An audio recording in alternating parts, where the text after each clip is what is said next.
All right, in 2025, we are going to share the live. We are shadow banned at a phenomenal rate and for good reason. They wish to maintain the status quo of their syndicate organization, and I'm here to help you guys out. All right, I notice a lot of people are using ChatGPT these days, and it is very disheartening to see people use ChatGPT. And I'm going to give some examples of this evening, as to why it is not advantageous or beneficial for you to utilize ChatGPT without doing further due diligence in what is being expressed. All right. I happen to be someone who enjoys the dialectical refinement of the intellectual documentation of the founding of the United States and the United States of America. We're talking about the organic documents that created both and the four original organic laws that were created and put in place with the Declaration of Independence, the Articles of Confederation, the Northwest Ordinance, and the Declaration of Independence, the Constitution of 1787, September 17, 1787. Now, with my knowledge, for the first time in my life, I decided to play around with ChatGPT and GROK, which is Elon Musk's version of AI. And to my dismay and disbelief, I honestly felt that the AI created and generated by Elon Musk might be superior and sufficient to any other AIs that are out there. But I'm here to tell you right now, I can definitively say, without any reservations and without any prejudice at all, that both of those AIs absolutely suck. If you are using those AIs, I am telling you right now, you're in grave danger, because if you don't understand what you're doing and you take the precedent or the advice of these AI platforms, you will find yourself in deep waters really quick, and more than likely without resolve. And here's why. AI continuously, throughout the information, both in ChatGPT and AIX, which is Elon Musk's version of AI, continuously expanded upon the fact that the information I was providing to it was nothing more than sovereign citizen rhetoric or sovereign citizen theory.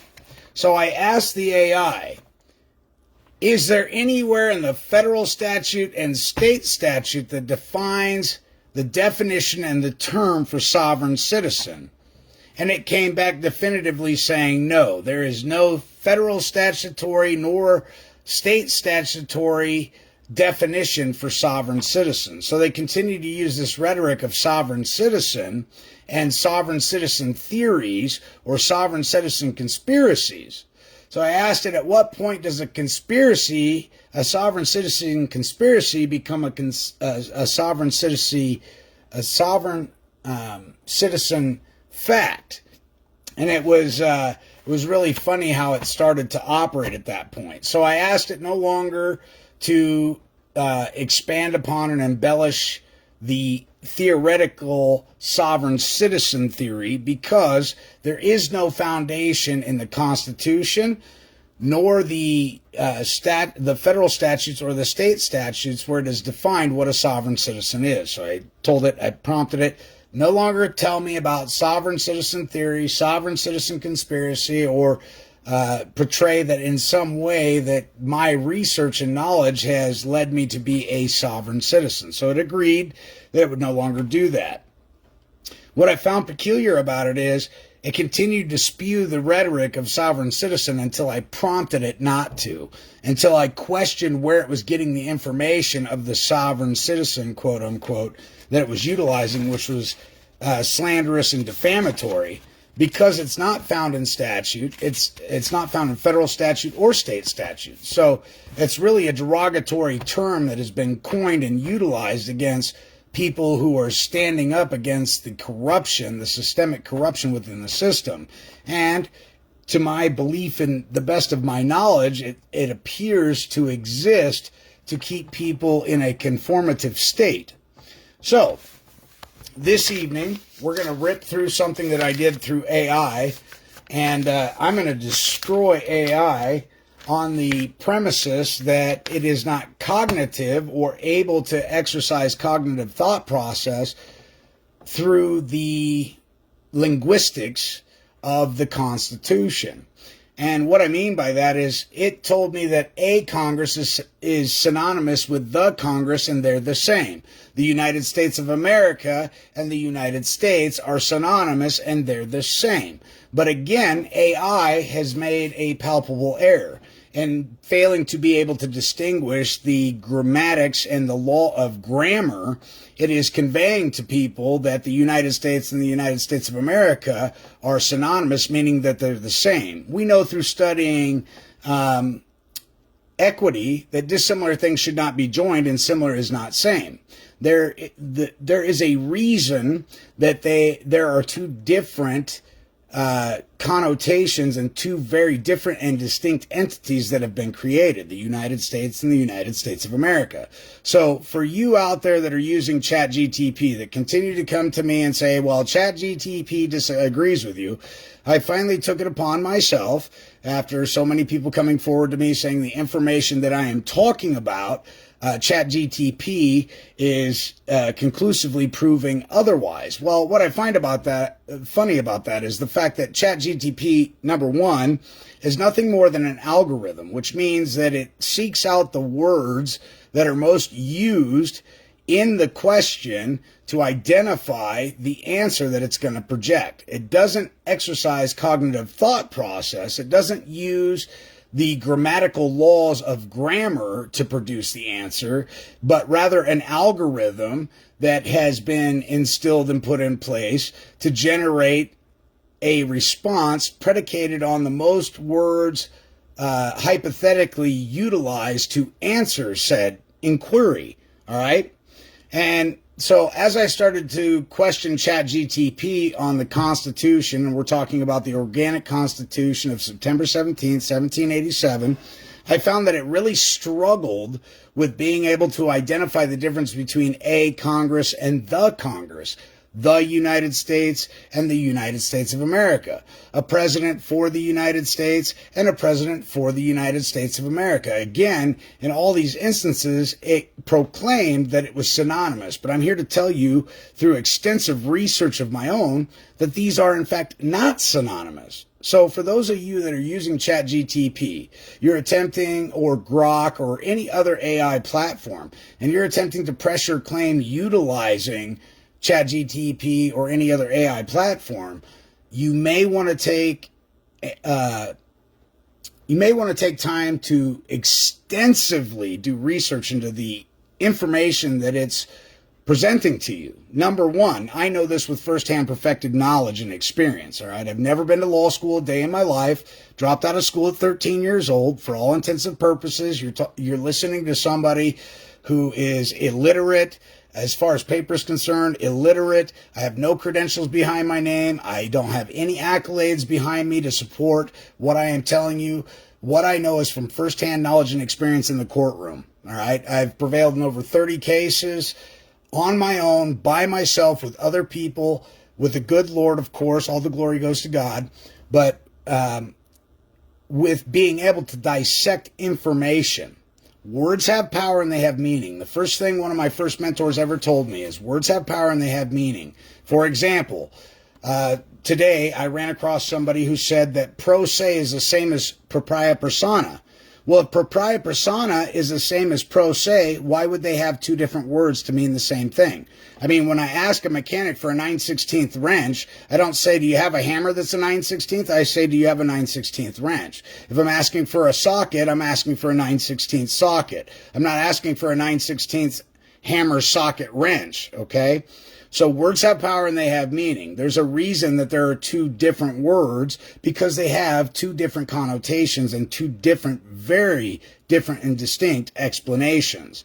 For example, when they color you with being pro se, they're granting you a temporary law license. And to prove my point, as I have been in many of these court cases, and this is with firsthand knowledge and perfected information here, when they say, you're going to proceed pro se, and as pro se, you will be held to the same standards as an attorney. What they're doing is, if you agree to operate pro se, you are agreeing to accept their extended offer of being a bar card carrying associate. You're agreeing to the same rules and procedures that the bar attorneys are bound to abide by. Okay? And propria persona and one's own proper person, I cannot be held to the same standard as an attorney. Okay? That is not what propria persona stands for. Pro se, however, is an extension of a temporary license to operate as an attorney, and therefore you are bound by the same standards and stipulations as an attorney as a pro se litigant. So there's a very distinct difference between pro se and propria persona. Now, I heard somebody say today they're the same thing. They are not. I can assure you they're not, because I operate propria persona, sui juris, one who creates the law, a king without subjects, a sovereign, if you will. All right, versus pro se is a subject of the legislative courts and the edicts. Okay, when you're operating pro se, they're just simply granting you a temporary license to operate as though you're an attorney underneath their legislative edicts, rules, procedures, and policies. Okay, and this is affirmed many times over throughout a multitude of Supreme Court rulings that a man or woman who is not inclined and not a professional or not an attorney through the legal society is not held by the same standards, because equity looks at substance and disregards the form. Where in maritime admiralty, where the attorneys are operating, everything's about form and structure under military occupation. But in the adverse side of the spectrum, and propria persona not being pro se, we are not bound by the same rules and regulations, policies and procedures. All right, because equity disregards the form and the structure and looks at the substance and intent. Okay, so these are very important things to be distinguished and learned and become cognitively aware of. We're going to start out this evening with talking about the preamble. And the reason that we're talking about the preamble first and foremost is most people don't realize the preamble had nothing to do with the organic constitution of September 17th, 1787. It was window dressing that was added to the organic constitution. But it carries weight, it carries measure, it carries importance in the fact that it identifies and distinguishes two distinct and separate entities. So let's talk about that for a second. It says, we the people of the United States.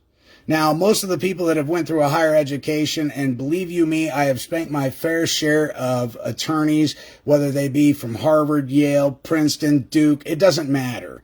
Okay, from prestigious schools to the lesser than prestigious schools, I have spanked my fair share of attorneys because of their presumption and assumption of the words that are on the paper.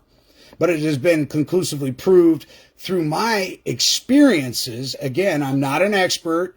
I've never been to law school a day in my life. I've spanked so many attorneys, it's not even fucking funny. But what I'm trying to convey to you is the fact that the way that the public fool system educates people is structured in a systematic way to systemically create a society that is molded in a specific fashion to think and move and agree to certain terms and conditions, which are contracts. All right? We, the people of the United States, is not we, the people of the several states that created the perpetual union. All right? That's the we, the people of the United States, have created a more perfect union, which has the state of Nebraska, the state of Arizona, state of Utah, state of California. That is the more perfect union.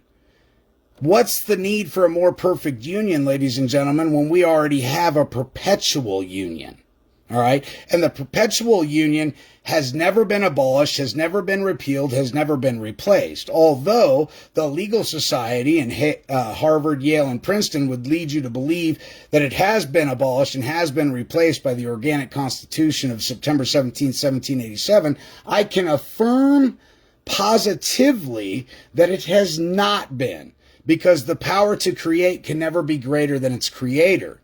And we have to go back to the four organic laws: the Declaration of Independence, the Articles of Confederation, the Northwest Ordinance, followed by the Constitution for the United States of America. So again, we're coming back to the organic substance for which all law is derived. All right. And if we look at the first organic document, the Declaration of Independence, says the consent of the governed, meaning you have to consent to be governed. Does that mean that you're impervious from the law of nature and nature's God? Absolutely not. We all know, and we have learned this either in kindergarten or first grade or before that because of our parents and the people in our communities. Don't take what doesn't belong to you. Don't touch what doesn't belong to you without asking for permission. And don't screw your neighbor's wife. It's pretty simple shit. All right. It's just the basic fundamentals. The reason that we have rights is somebody else has a duty out there. So my rights stop where your rights begin, which means we both equally share duties, obligations, responsibilities. We have a duty to be accountable, responsible, and liable for our actions. All right. And we upon us is thrust upon us the good nature of operating under natural law and God's law, which means that if somebody comes forward to us and says, hey, your actions caused me harm, damage, loss, or an injury in fact, we settle our disputes outside the court system. And this is very, very important. I have shut down 6 court cases now by offering remedy 3 times and 3 times being denied, meaning that there is no controversy and the court is without jurisdiction. We have offered remedy. They have denied the remedy. They have denied that they've incurred any harm, damage, loss, or an injury in fact, and therefore this court is without jurisdiction. You'll find in most instances when there's an alleged aggrieved party, immediately the court system will issue a do not contact order. The reason for that is to ensure that there's a controversy and that you have not been able to adequately and proficiently offer a remedy. All right. Now, I'm not telling you to go out there and violate these orders that say do not contact, but here's the fact of the matter. If you reach out to these individuals 3 times and offer them remedy and tell them that you're acknowledging the fault that you may have exhibited or endured in that caused them harm, damage, loss, and a hardship, and you are willing to provide remedy, and that you have $10 a month to compensate them for any injury, harm, damage, loss, or hardship they may have incurred by your actions, whether intentionally or it was an accident, and they deny you the ability. They say, look, we're not giving you our receipts from the hospital. We're not giving you the receipts from the construction guy when you mowed over our mailbox. We're not going to assist you or help you in any way provide remedy. By doing that, they're saying that no harm has in fact been incurred by them. And so you're offering them remedy 3 times, and 3 times you're being denied, and you're documenting this evidence of your correspondence between them and yourself, because the court system was never designed for you to go in there and bicker and quibble and create controversy where no controversy exists. And that's the whole aspect of due process of law, notice and opportunity. We are supposed to handle our affairs as grown men and women in a manner that we express ourselves and say, hey, look, the actions that you took the other night caused me harm, damage, loss, and a hardship, and here's the evidence that I have to support that, and this is the just compensation that's due and owing, or I would request that you refrain from doing that activity in the future. All right. And if we can't come to terms, if we as men and women cannot comprehend the ideology that my rights stop where yours begin, and I can't acknowledge the fact that I trespass on you and that the proposed remedy that you're offering is reasonable and sensible and makes, perfect sense to everybody and makes you whole, then what happens when we can't come to terms is then we go to the courts. Okay, going to the courts prior to exercising the private administrative remedies that are allotted to you and afforded to you through natural law and and nature's God creates a controversy. All right, and we have to understand that the Article 1 courts are put in place. These are the lesser inferior courts that are inferior to the one Supreme Court that we as Americans, members of the several states, the perpetual union, are guaranteed, all right, in the Constitution. Now, I'm not here to tell you that the organic Constitution of September 17, 1787 was not properly ratified, because it was. Unlike the 14th Amendment, that is not properly ratified. And we can go through the statutes at large as well as through the congressional record and the archivist, and we can find that the 14th Amendment was never properly ratified. All right. It's a political issue as far as the Supreme Court is concerned. And when you go to the Congress, they kind of dance around the issue. That's why the Supreme Court will not rule on whether or not it was properly ratified, because people, instead of pointing out the fact that it wasn't properly ratified, they go to the juxtaposition of arguing the fact that the 14th Amendment doesn't apply to them. All right. And so therein lies the problem. And why would the Supreme Court defer and say, look, this is not a matter of constitution or of whether or not it was properly ratified, but this is a matter of it's a political issue. Why would the Supreme Court defer to the political issue versus taking on the inherent fact that it was never properly ratified? Well, the reason for it is they benefit under Article 1, the legislative inferior courts, ladies and gentlemen. So there is no need for them to expand upon the validity of whether or not it was properly ratified. Now, if you do any amount of due diligence, you'll quickly be able to discern that the 14th Amendment was never properly ratified. It was a military coup where 10 of the lower states were, their senators and congressmen were removed from being seated in government at the time in order to make sure that it passed, and therefore it was done under a military coup. So the 14th Amendment, again, is not valid. All right. It has not been properly ratified, and therefore is nothing more than the color of law. Okay. Or the appearance of law. But under Article 1, Section 10, your right to contract cannot be encroached upon by government. Government does not have the ability to violate Article 1, Section 10, which is your free will to contract as you wish. So when people are saying they're bringing 1983, 1984, 1985 suits, to me, I see an issue with that, because you're proclaiming to be a federal citizen with privileges and immunities. I myself have unalienable rights.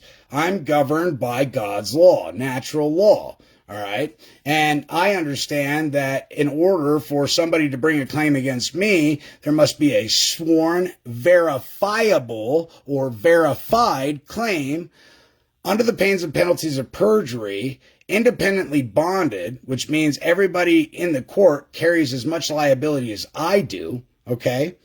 And the fact that it is sworn to. So you got a verifiable claim that's bonded, which indemnifies all parties involved, right? Indemnifies me for the action they're bringing against myself in case they can't prove their claim, okay? And so it's verifiable, it's bonded, and it's sworn to. Now, what statute provides for attorneys to do is attorneys are allowed to come in and say that, to the best of our knowledge and belief, we believe the following facts that we read to be facts are true, correct, accurate, not misleading. Now, that's what statute provides under the Article 1 military tribunals, okay? These are inferior courts that are legislative courts which in turn would actually violate Article 1, Section 10, because if you read Article 1, Section 10, you very quickly become astute to the fact that no bills of attainder shall be passed. Bills of attainder are otherwise identified as bills of pain. All right? Guilty until proven innocent. That's the reason they treat you as though you're a private in the military, and they will dismiss the case and tell you you're dismissed, but they can bring it back at any future time because they are treating you as though you are a member of the government, that you have taken an oath, that you fill an office, or you're a volunteer or a subject to the legislator, and they're protected under Article 1, Section 10, which says the government does not have the right to interfere with the obligation of contract. So, for all those people running around out there saying, oh, we're not free, we're enslaved, this is all a hoax, it's all a scam, you're more free than you know. The problem is you lack the intellect and you have not taken the proper course of action of availing yourself of the proper information to operate freely. Okay? Contract creates the law, equity follows the law. And Article 1, Section 10 affirms it. The government can't impede the obligation of contract. Well, you may be asking yourself, how did you find yourself in a position where you're being presumed and assumed in maritime admiralty law to be that of a U.S. citizen subject to the United States legislative edicts and jurisdiction? The fact of the matter is, when you got a driver's permit at the age of 14 or 15 or 13, depending on where you're at in the country, every state is a little different. In some states, you can get a driver's permit at the age of 13. The conflict of interest becomes the fact that you're not of age of majority, so you technically can't enter into a contract that legally binds you. However, your parents sign off on it, okay? And so they carry the primary active degree of fault for any harm, damage, or loss you may cause. Then you take the driver's test. When you fill out that application, you proclaim yourself to be a United States citizen. I'm guilty of it, and I'm sure many of you are as well, because nobody informed us of the difference between a United States citizen and somebody who is a free inhabitant of the several states part of the perpetual union versus the more perfect union. These two very distinguished entities and constructs are very, very relevant. Now, people will argue, hey, we weren't provided full disclosure, there was a misrepresentation of material facts or concealment of material facts.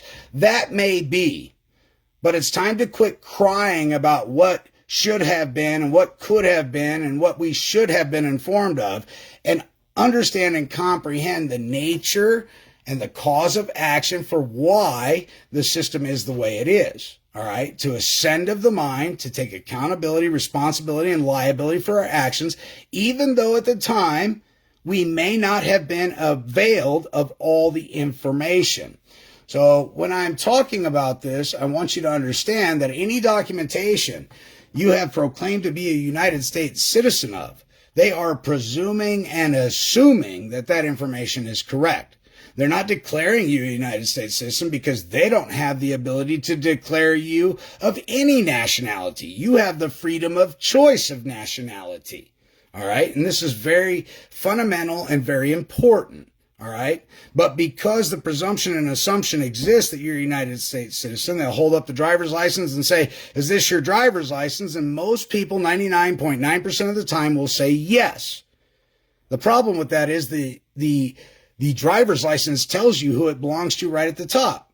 It'll say the state of Arizona, state of Nebraska, state of California, state of Colorado, state of Utah, state of New York. So again, is that your driver's license? No, it is not. It belongs to the state. It's an asset of the state, okay? And it is directly attached to your estate. You give it personality, you give it action, and you give it your energy. But that doesn't mean you carry the primary active degree of fault for that driver's license, because he who creates is the authority and the master of that instrument, and because they created it, they carry the primary active degree of fault for it unless you substitute yourself as the principal and you bear the liability for it as surety. All right? Now, I have the right to use that. All right? I have cestui que use of it. But who carries the primary active degree of fault for it? It's right at the top of the document. The state of Nebraska, the state of California, the state of Arizona, the state of New York. It's their issue. It's their problem. They're the author, which means they're the source of the authority, which means they bear the primary active degree of fault for that juristic person. Okay, we may be using it, and they like to presume and assume that because we utilize it, that we bear the liability because we assume the privileges and immunities of utilizing it. However, full disclosure was not provided. All right. And when you comprehend that it's just an engraven image on a piece of plastic that resembles you, but that is not you as a man or a woman, that is a fiction of the law. Okay. From a fiction, no law can be created, but from law, fiction can be created. These are very important sound doctrines and principles that everybody must be cognizant of and comprehend. All right, so let's get to this. We're going to start with the preamble. We the people of the United States is not the same as we the people of the United States of America. All right, we the people of the United States. The United States was formed through the Articles of Confederation when the Congress decided to come into a joint session to create the Constitution for the United States of America. And in doing so, the Constitution for the United States of America created the United States. The United States did not exist prior to the Constitution of the United States and the Articles of Confederation that created the Northwest Ordinance, which was the land ceded to the United States of America by the king after he had lost the war. All right, so we have the United States of America and we have the United States. They are two very distinguished entities. This is very important. I want you to think of the United States as a glorified land management company, or HOA. That's what the United States is. What does it administer? It administers lands ceded to or owned by, or property owned by, the United States of America. They are a glorified land management company. All right? This is very important to understand. Now, we, the people of the United States, dealt with the Northwest Territory, which was the land that was granted to the United States of America by King George III, which encompassed Indiana, Ohio, Michigan, Minnesota, and Illinois, all right, to start out with. But this was a temporary form of government that was created through the Northwest Ordinance, okay? So a completely separate Congress, a completely separate authoritative political body and structure was created for the United States, which is a glorified land management company on behalf of the United States of America. The United States of America is clearly created by the Articles of Confederation, Article 1, Section 1, where it tells you in Article 1, Section 1, the United States of America, all right? And so when people use the Constitution and say that the organic Constitution of September 17, 1787 abolished, repealed, and replaced the 4 organic laws, they are completely incorrect in that assessment.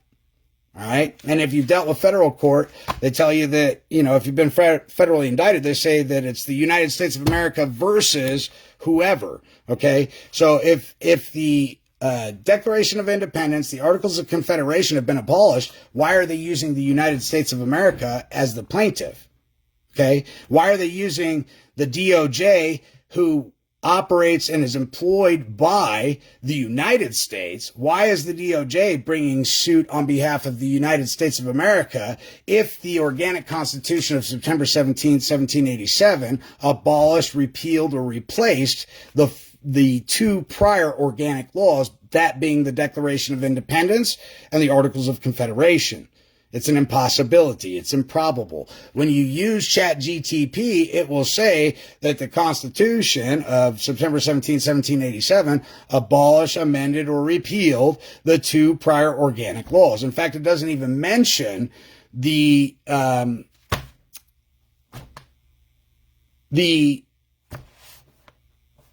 my apologies, I lost my train of thought.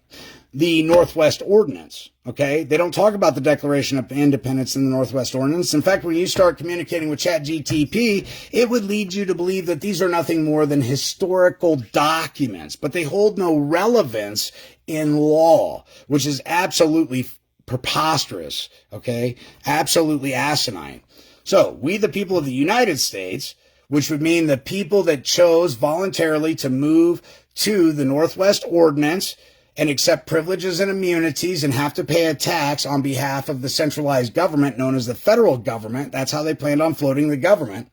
But they needed 60,000 participants or more per state in order to justify the existence of the state to be admitted into the perpetual union, ladies and gentlemen.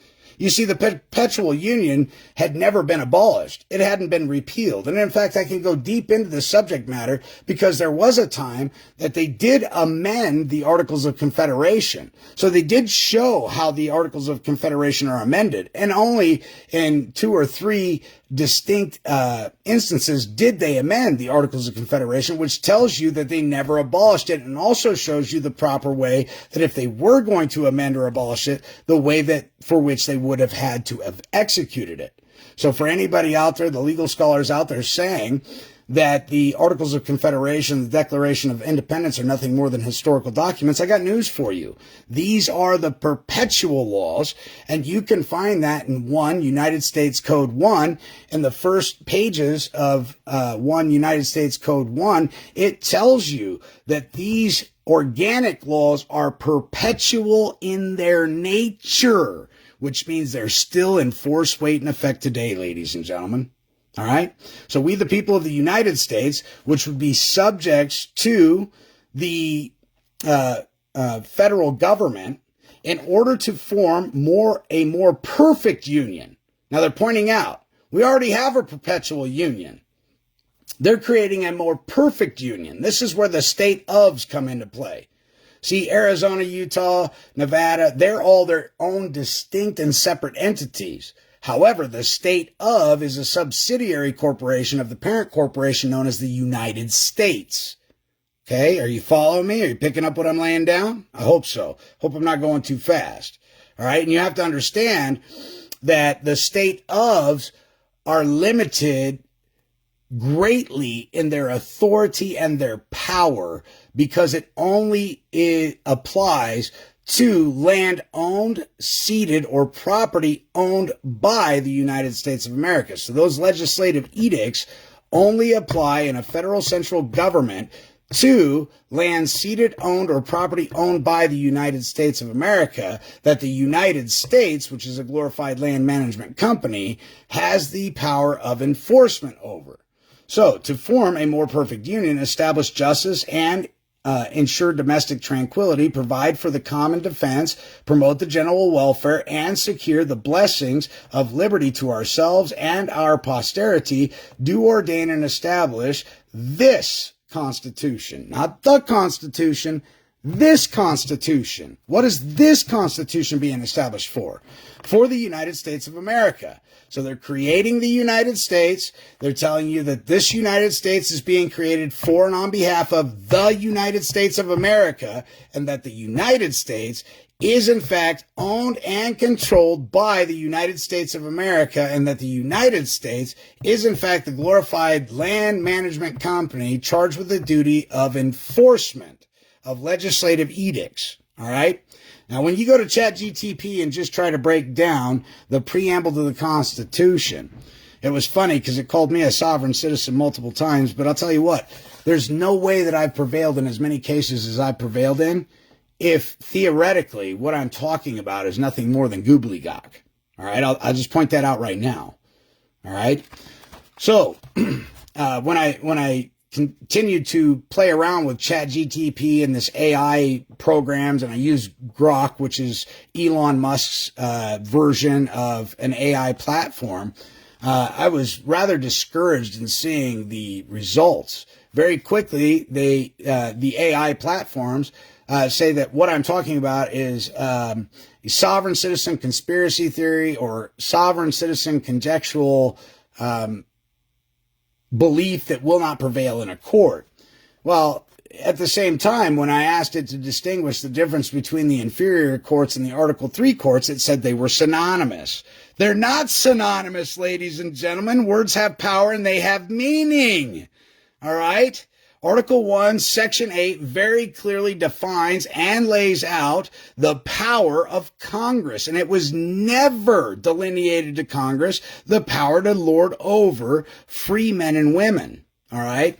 Their power is very succinct and very identified.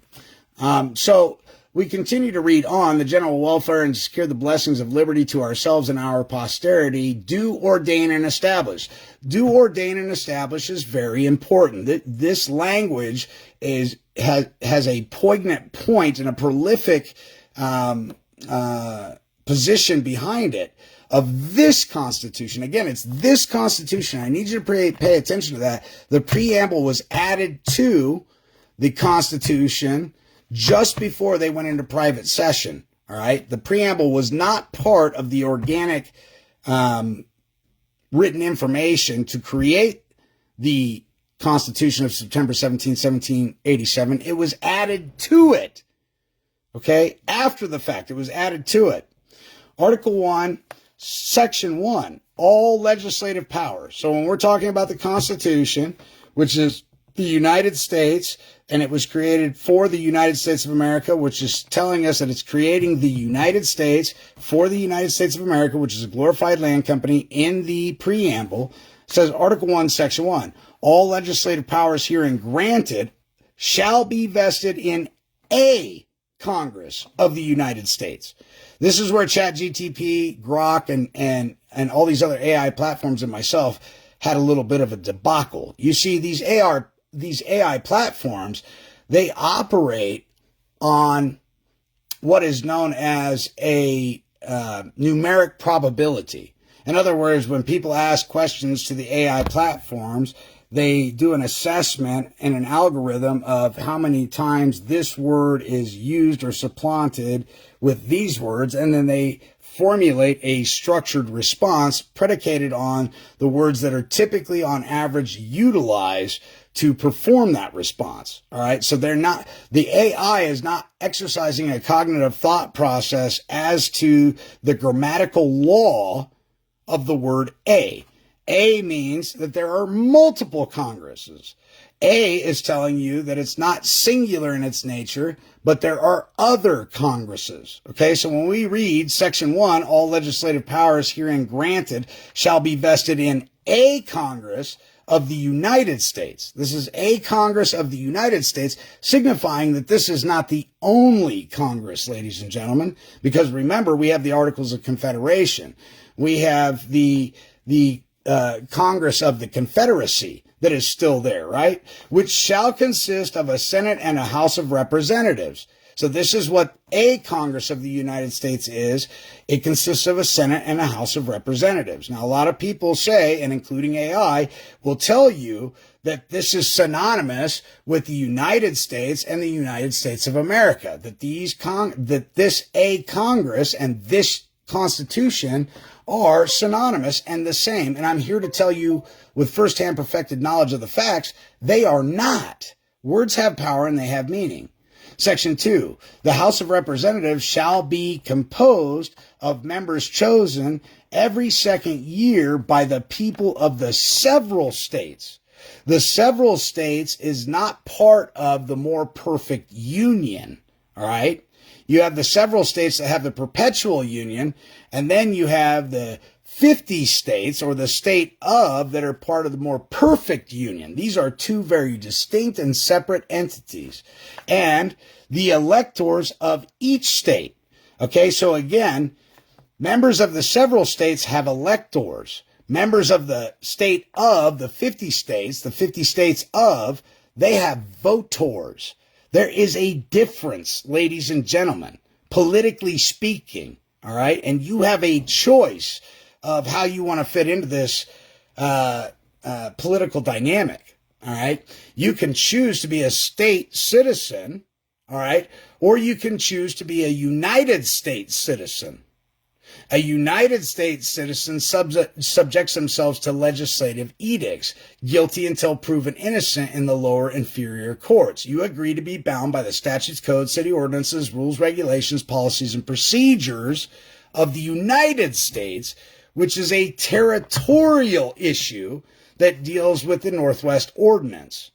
And I can prove that in this Constitution because in Article 1, Section 8, Clause 10 clearly outlines the territorial jurisdiction that they have control over, which is 10 square miles. And it also articulates that they're in charge of making laws for commerce that apply to commerce, not free men and women that are part of the perpetual union, part of the several states, but part of the men and women who enjoy the benefits and privileges and have self-proclaimed themselves to be voters and subject to the legislative edicts. There is a difference, all right? And I don't know how to be any more clear than what I'm being. I am trying to be as clairvoyant as possible, and I know it's a huge struggle because you look at the Constitution and you think this all applies to the United States of America. But when you understand the law of grammar, you realize really quickly that this Constitution is deceiving. And there are two very distinct entities here. And you have a choice of how you wish to operate and in which capacity that you may be governed or choose not to be governed under. Remember, it's by the consent of the governed, okay? So if you're a voter, guess what? You've subjected yourself to being a United States citizen. If you picked up a driver's license and checked the box as a United States citizen, under the presumption and assumption of maritime admiralty law and the special rules of maritime admiralty law, the special supplemental rules, that were implemented in 1966, you are presumed and assumed as being guilty until proven innocent, that you are a United States citizen, that you are guilty, okay? And these are these lower legislative Article 1 inferior courts. We, the people of the several states, part of the perpetual union, were guaranteed one Supreme Court. That's it. Period. A competent court of jurisdiction and a competent court of record, which is the Supreme Court. To prove what I'm telling you, okay, go look up the District Court of the United States versus the United States District Court. This will show you the two very distinct and very distinguished and separate venues and jurisdictions. All right. You got the District Court of the United States, and then you have the United States District Court. These are different things. All right. And not to be confused. And I will just expand upon this. I want to tell you that I have been known to go into federal courts and submit a claim for trespass that's caused I a man harm by way of whatever, okay, whether it be grand theft auto, larceny, theft by taking without my permission, armed robbery or theft, okay?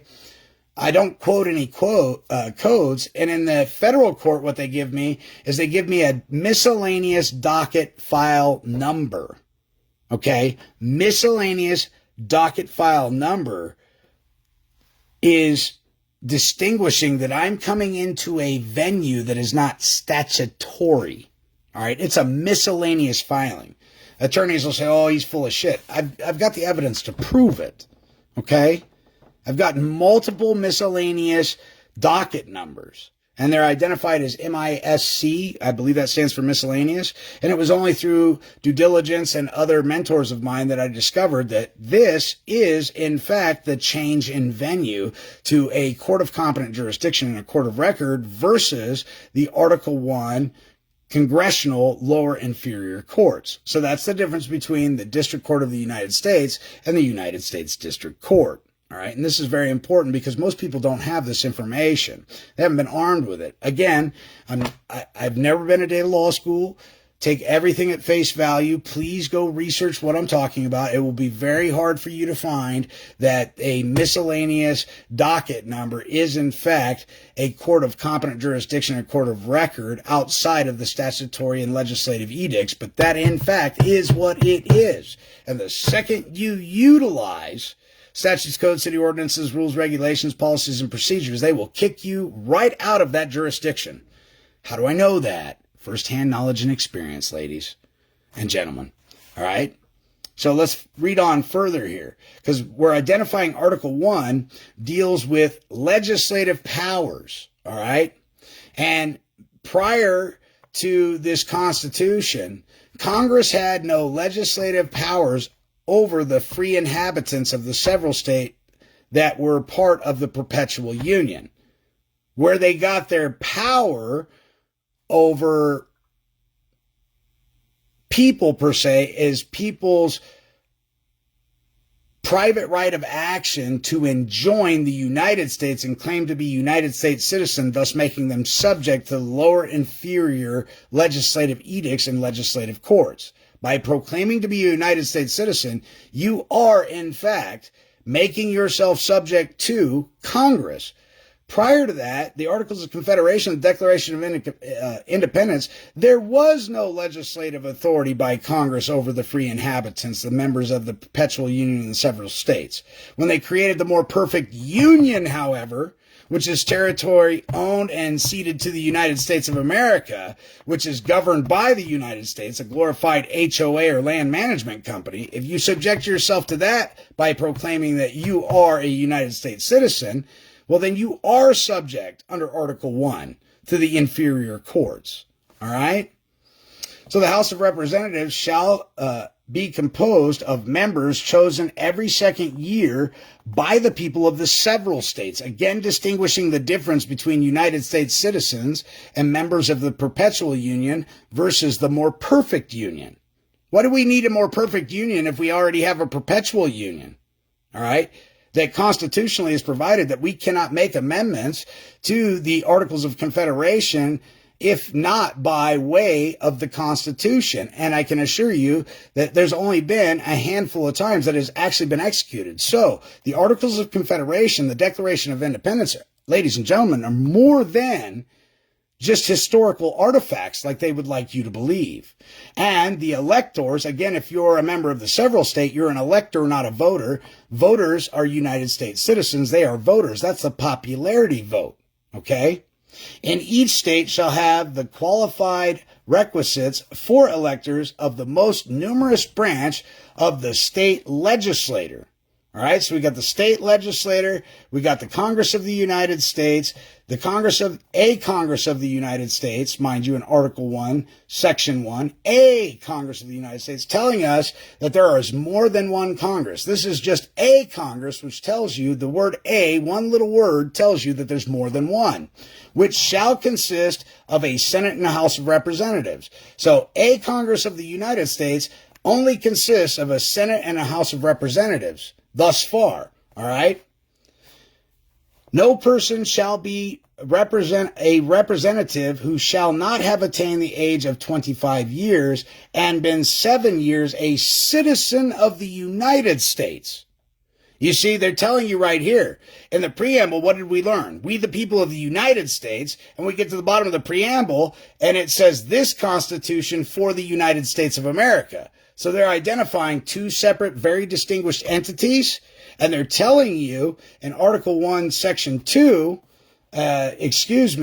no person shall be a representative who shall not have attained the age of 25 years and been 7 years a citizen of the United States. Not the United States of America, the United States. Again, giving credence to what I am telling you. There are laws to grammar. We have to slow down and read to comprehend, not just read to say that we read something, but we actually have to read to comprehend. If it was citizens of the United States of America, it would declare so, but that is not what it's declaring under Article 1. So when you call yourself a United States citizen, guess what? You're under Article 1 legislative edicts, all right, as a volunteer or an employee or someone who fills office for the government, all right? And therefore, you're bound by their rules, regulations, policies, and procedures. All you have to do is remove the presumption. All you have to do is correct the record they're maintaining in error to correct this mistake that has been made due to your lack of knowledge? And who shall not, when elected, be an inhabitant of that state in which he shall be chosen?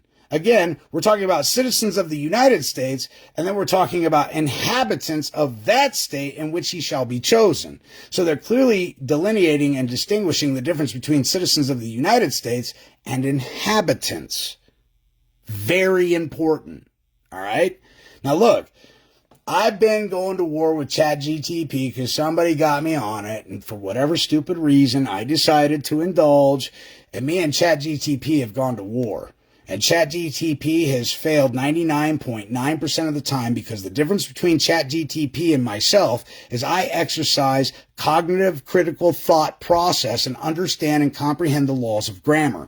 I do not have a doctorate's degree behind my name. I don't have any accolades. I dropped out of school at 13, but one thing that I have learned from my mentors who have all those degrees and accolades behind their names is that words have power and they have meaning, and the definitions and the law of grammar are extremely important. The laws of grammar, by the way, ladies and gentlemen, are just as precise as the law of mathematics. I hope that makes sense to you and resonates with you all.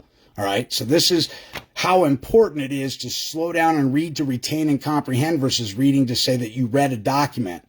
All right. And then to go on and listen to all these other people out there telling you that they know what's going on, and then to regurgitate the psychobabble bullshit that they perpetuate to be what's true, correct, accurate, not misleading. Break it down sentence by sentence, word by word, commas, quotations, periods. All of those are relevant, okay? And they change the entire structure and intent of the paragraph in the document. So we've identified there's a United States and the United States of America. We've identified there's free inhabitants. We've identified there's citizens of the United States. Oh, TikTok's getting ready to ban me. Look at that shit. That's pretty sad. Whoops. Hold on. So we've identified there's citizens of the United States and then there's inhabitants. We've identified thus far, and we're not even very far into the Organic Constitution of September 17, 1787. We've also identified that there's a perpetual union and a more perfect union. Later on, they're going to explain to you the more perfect union is the 50 states of the United States, the federal enclaves and the military forts, arsenals, and land ceded to the United States or property owned by the United States of America. All right? So, as we read on further, and this lends to territorial jurisdiction, we cover propria persona versus sui juris. People are saying it's the same. You look in Black's Law Dictionary, it's the same thing. It is not the same. Or there wouldn't be two different words articulated, all right, with very, very different meanings, all right? A pro se litigant is being granted a temporary law license, and you will be informed that as pro se, you will be treated as an attorney with no special favors or privileges or immunities. You will be expected to know the rules and regulations as an attorney. Do you accept, yes or no? That's the offer to contract. That's protected under Article 1, Section 10.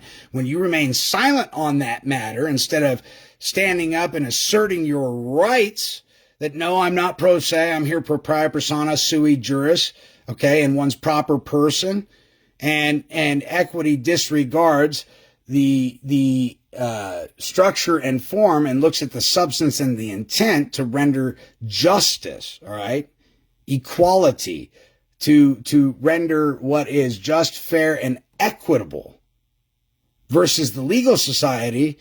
It's screw one and give all to the other. That's the legal profession, all right? The very definition of the word attorney is to turn property from one and give to another.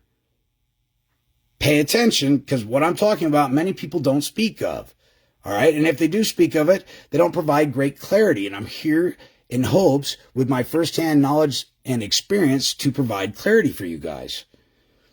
And this is not something for the faint of heart. Can I shut down a court without ever going there? Absolutely. The court's held on four corners of the paper. I can do a special appearance, shut it all down, go after the rights, titles, interest, dividends, derivatives, debentures, hediments, general tangibles, general intangibles, chattel security, trust residuals, rents, profits, proceeds, futures, and annuities, render, settle, and close the account, and then go after every agent and agency that acts oblivious to what I'm talking about as being a conspirator to unjustly enrich themselves and their principal while engaged in aggravated identity theft, extortion, baratray, simulated legal processes, sham legal pleadings, counterfeiting United States securities, tax evasion. Okay. And so I guess the best way to say it to you without convoluting everything, to keep it simplistic in its nature, because this is very, very deep, on the surface, it's elementary. As you go deeper into it and realize that under Title 27, Code of Federal Regulations, CFR 7211, all crimes are commercial. Under Article 1, legislative edicts under maritime admiralty, you very quickly realize that it's all banking. That's all it's about. Okay? Versus what you're entitled to would be in Article 3, Court of Competent Jurisdiction, Court of Record, one Supreme Court, wherein a man or a woman, like Judge Judy, on Judge Judy, there's a man or a woman or a man on man or woman on woman. You see no attorneys in that courtroom. That is the closest thing I can articulate to you to an actual competent court of jurisdiction and court of record. All right. Where there is a non-biased third party trier of the fact, all right, and they've all agreed by contract to allow Judge Judy to rule on the matter, but you don't see any attorneys in there going, objection, speculation, objection, relevance, objection, assume facts not in evidence, all right? So when you're watching Judge Judy, that is the closest thing you're going to be able to purview on television to an actual court of competent jurisdiction, court of record. Now, again, that's just a broad basis because in a court of competent jurisdiction or court of record, you obviously have a right to trial by way of jury, which is different and very distinguished from a jury trial. How do I know that? Because I've been in court, ladies and gentlemen. I'm talking to you with firsthand knowledge, perfected experience. All right. I put judges in boxes and corners. I pushed judges off the bench. I've fired judges from the bench. I'm an absolute nightmare and an asshole, and for good cause and good reason. They manifest me into existence by being less than honorable. And I told them I would spend the rest of my life burying their profession and burying them as a consequence. And they said, is that a threat? And I said, it's a fucking guarantee. All right, they were trying to contrive it and twist and manipulate my words as though I'm physically threatening them so they could proclaim that I'm physically threatening an agent and agency that's part of the government. And I was waiting for them to declare that you are threatening agents of the United States government. And then I was going to have all kinds of fun because none of them can prove that they're actual agents of the United States government or that they operate on and for and on behalf of the United States of America because they're all de facto. And none of them actually fill the seats of office.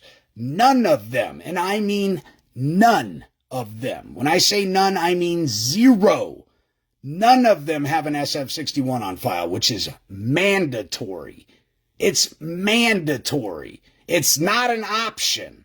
And none of them, none of your congressmen, legislators, House of Representatives, alleged judges, none of them have the SF-61 on file. All right. So they're all de facto operating under the color of office, the color of law, the color of authority. You can absolutely decimate them with this. There is no difference between the separation of powers.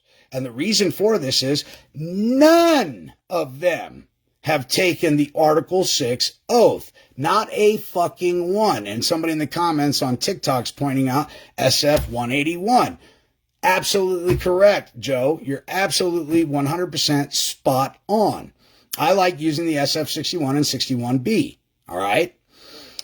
Also, to further expand upon this, now this becomes a territorial jurisdictional issue. All right. I need to know the latitude and the longitude of the alleged allegation being pressed against the estate, that the alleged violation or allegation, whether it be statute, code, city ordinance, rule, or regulation was within the territorial jurisdiction at the time that the allegation was being made. Meaning that if you cannot specifically tell me the latitude and the longitude, we can never establish territorial jurisdiction. Ladies and gentlemen, do you know how powerful what I just told you is? It absolutely decimates.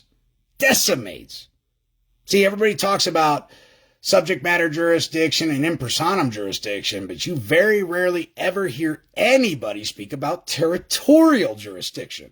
And it is so incredibly powerful.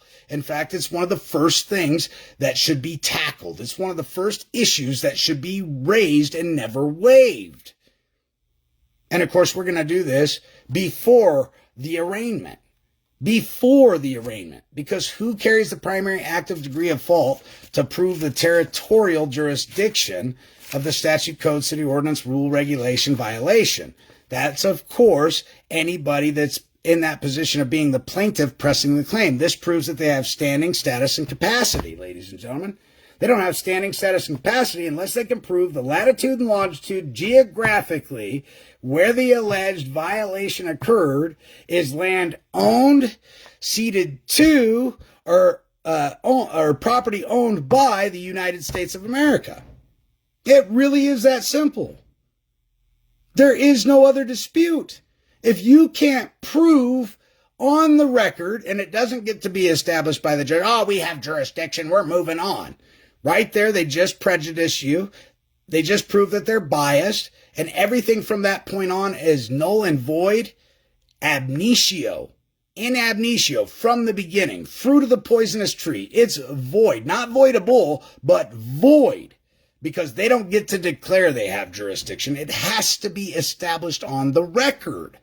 So imperative that you guys understand and comprehend what I'm talking about. All right?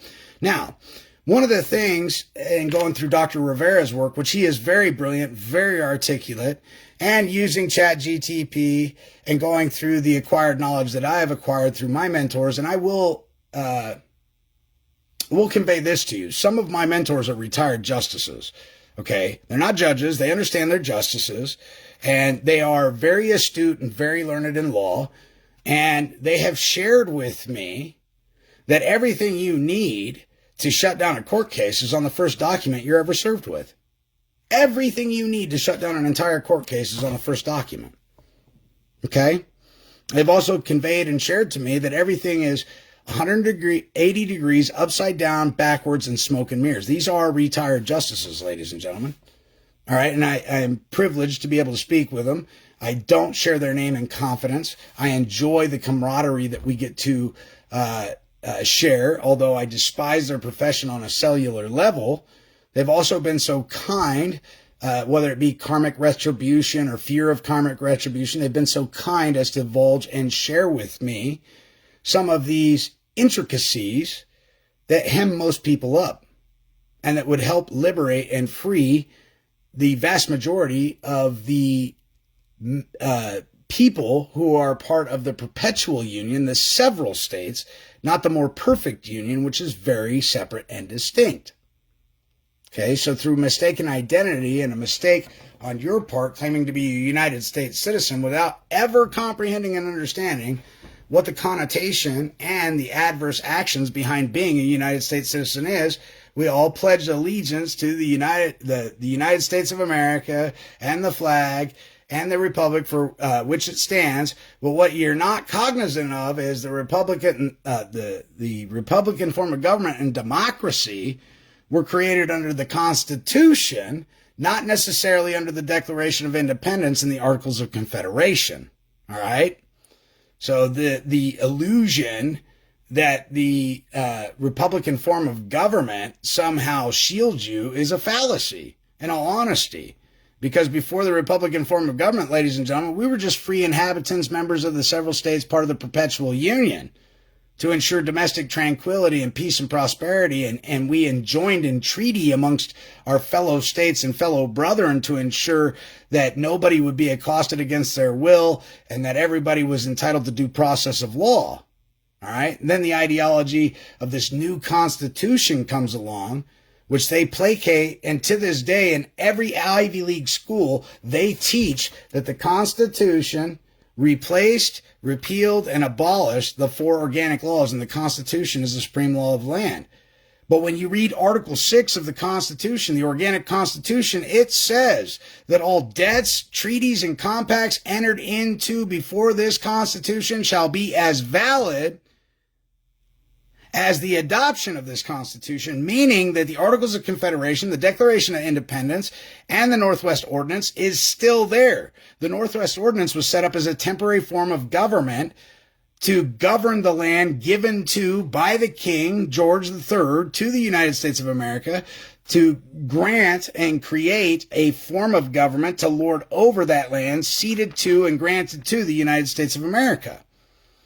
The Northwest Ordinance was then and there, within mere months, created into a permanent form of government known as the United States, which was charged with the duty as a central government, a federal government, if you will, charged with the duty of monitoring, or being the Bureau of Land Management, or a glorified HOA, to lord over the land ceded to the United States of America. Now that you understand that, we need to expand upon this a little bit, because people that are historians realize that at one point all the land was ceded to the United States of America, and that is a fact. At one point, all the land was ceded to the United States of America. And then what happened was, in order to get other states to be formed, they started issuing letters patents. They started doing things like claiming land. And what you would do is you would run out there and stake your claim. They would have horse races and buggy races. Whoever got to this claim first with these flags staked out, and they put their feet on the dirt and pulled the flag, they were entitled to that land, and that land would be ceded to them through what is known as letters patent or land patent. People today call it a land patent, but in all actuality, it's a letters patent. And the reason they call it a letters patent is because it was one single letter that identified a specific piece of ground through metes and bounds. And from that point, the United States relinquished its interest. The United States of America relinquished its interest in that land and granted it to the settlers, okay, their heirs and assigns forever. Forever.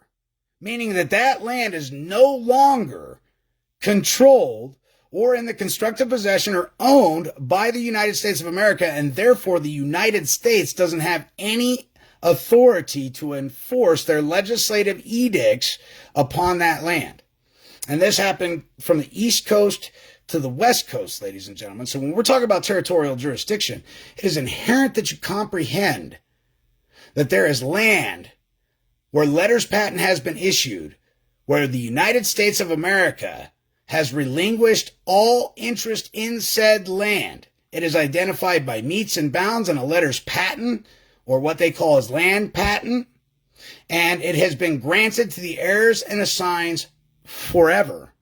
Meaning that when these people are hemming you up on statutes, codes, city ordinances, rules, regulations, and violations, all I need you to affirm is that the land that I was on was ceded to, owned by, or property of the United States of America. If you can't produce that evidence on record, kick rocks.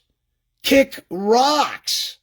Because you're outside your jurisdiction using foreign law, trying to drag me into a foreign jurisdiction and a foreign dock and drive vessel to administer foreign law upon me, who is not subject to it.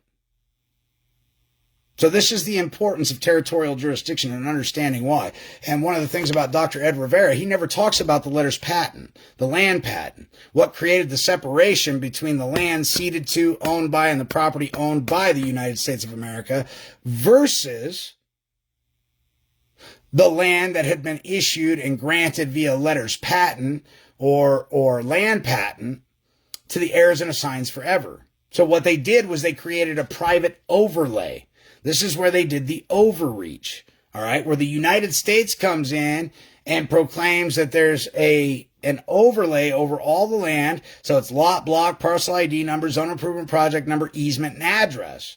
And then they started to issue what it was called deeds, warranty deed, joint tenancy deed, joint business venture deeds, all these deeds. All right. These deeds are nothing more than shadow of title.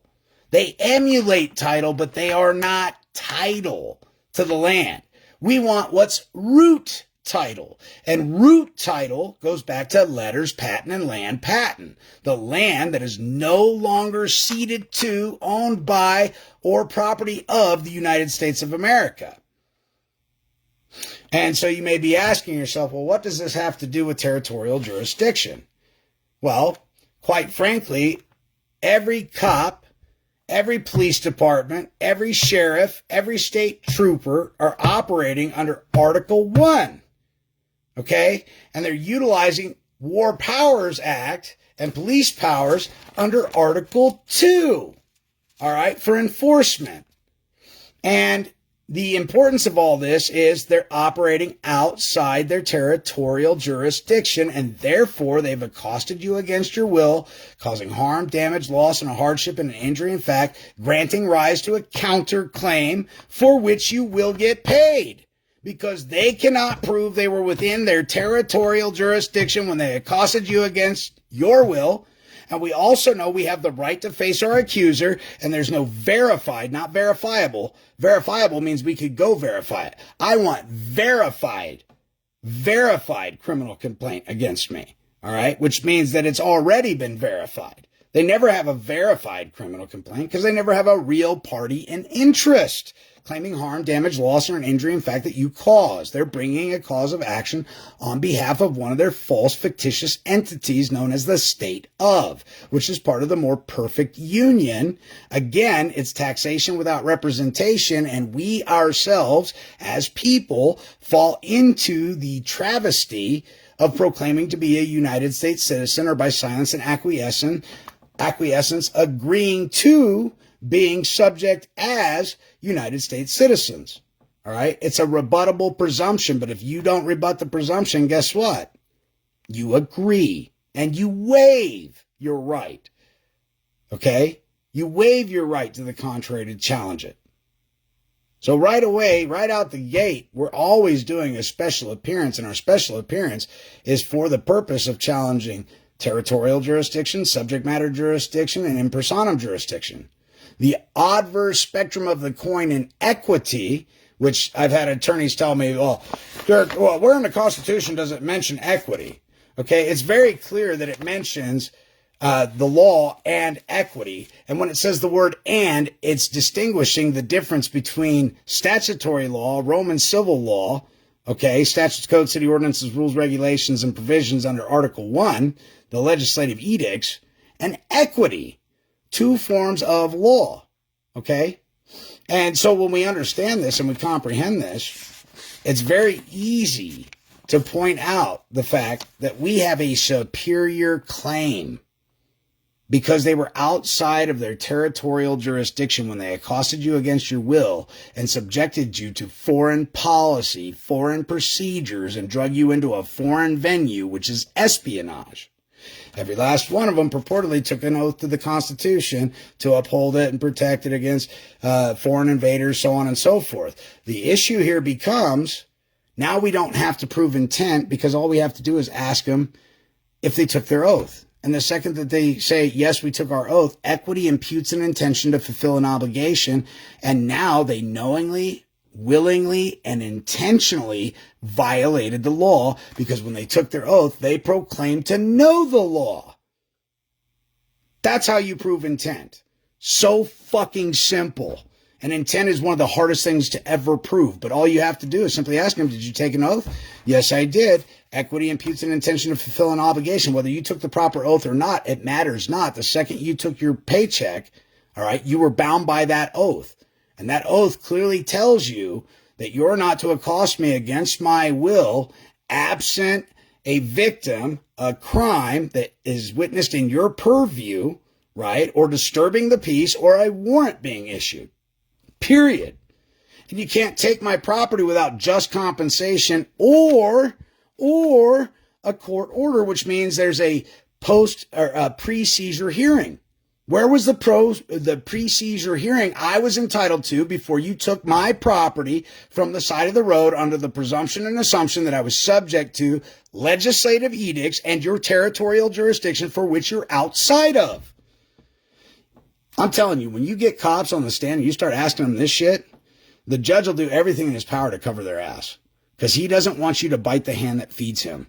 That officer feeds him day in and day out and bolsters his retirement and bolsters his principal by issuing securities on the side of the road under the presumption and assumption that you're subject to the legislative edicts and that you're engaged in commerce. Okay? It's all presumed and assumed under maritime admiralty law. I'm telling you, don't take my word for it. I didn't graduate high school. I dropped out at 13. I put myself into college through an IQ test. I got into college because, you took an IQ test. You're very intelligent. You can go anywhere you want. Where do you want to go to school? All right. I don't have any accolades behind my name.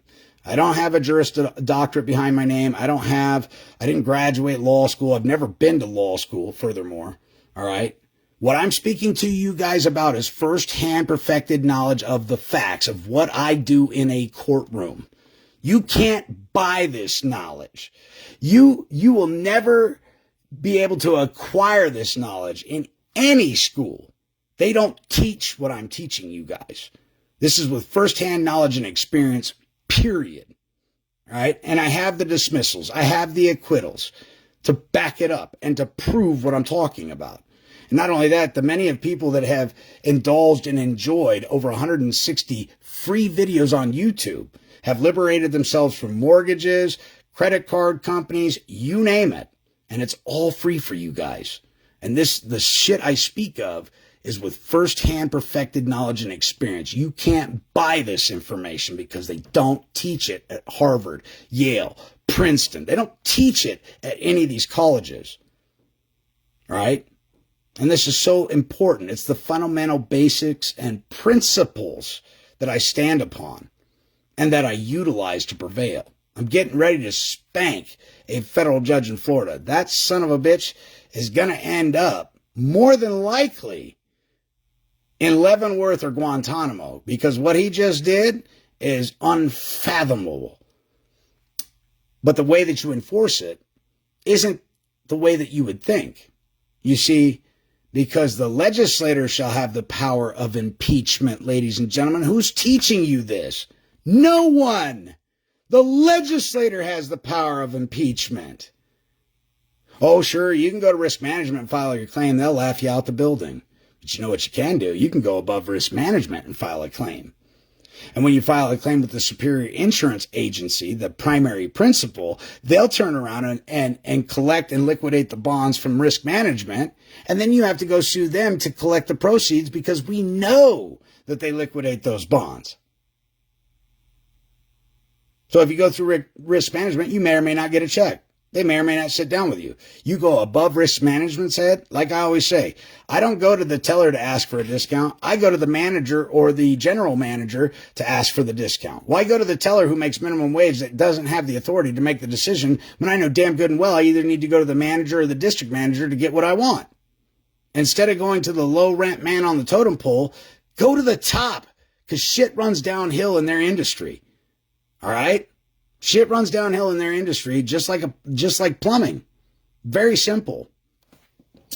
So, when we understand that these courts are all legislative lower courts under the auspice and the guise of the Constitution where it says that a Congress can create inferior courts.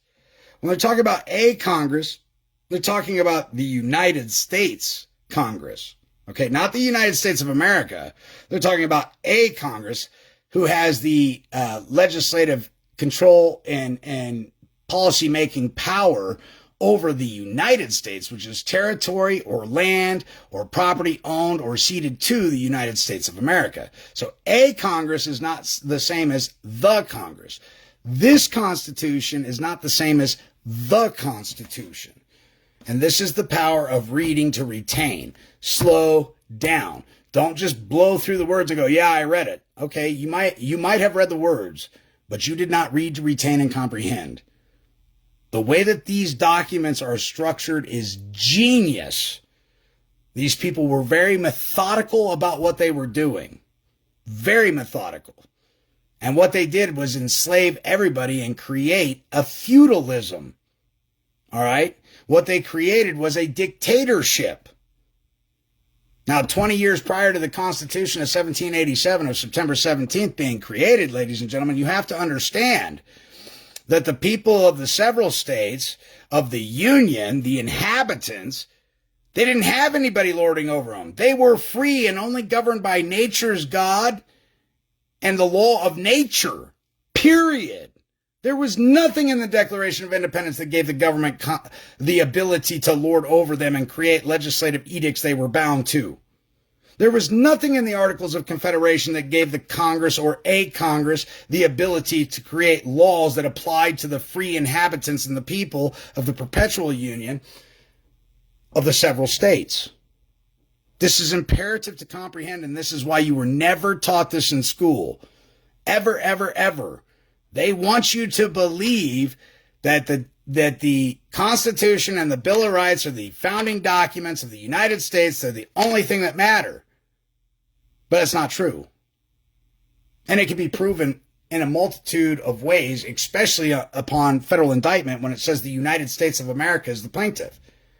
Well, if the Federalist Papers and the Declaration of Independence are of no more importance anymore, and they are nothing more than historical documents, then why is the plaintiff the United States of America?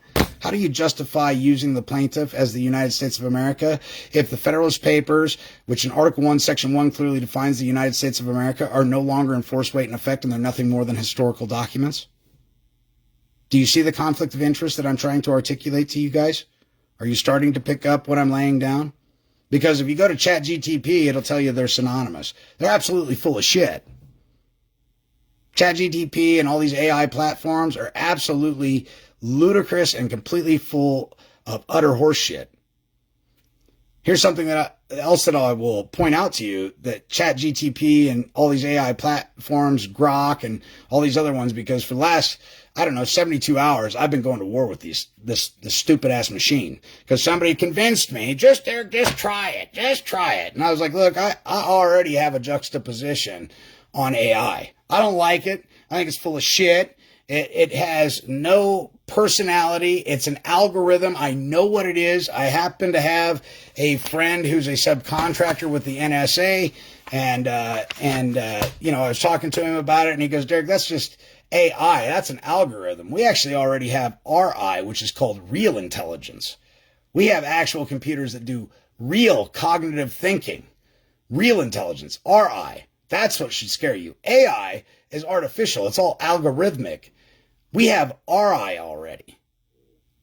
So remember this, what they've given you the ability to utilize, they already had 20 fucking years ago, 30 years ago. They're just now giving it to you. They've been using it forever.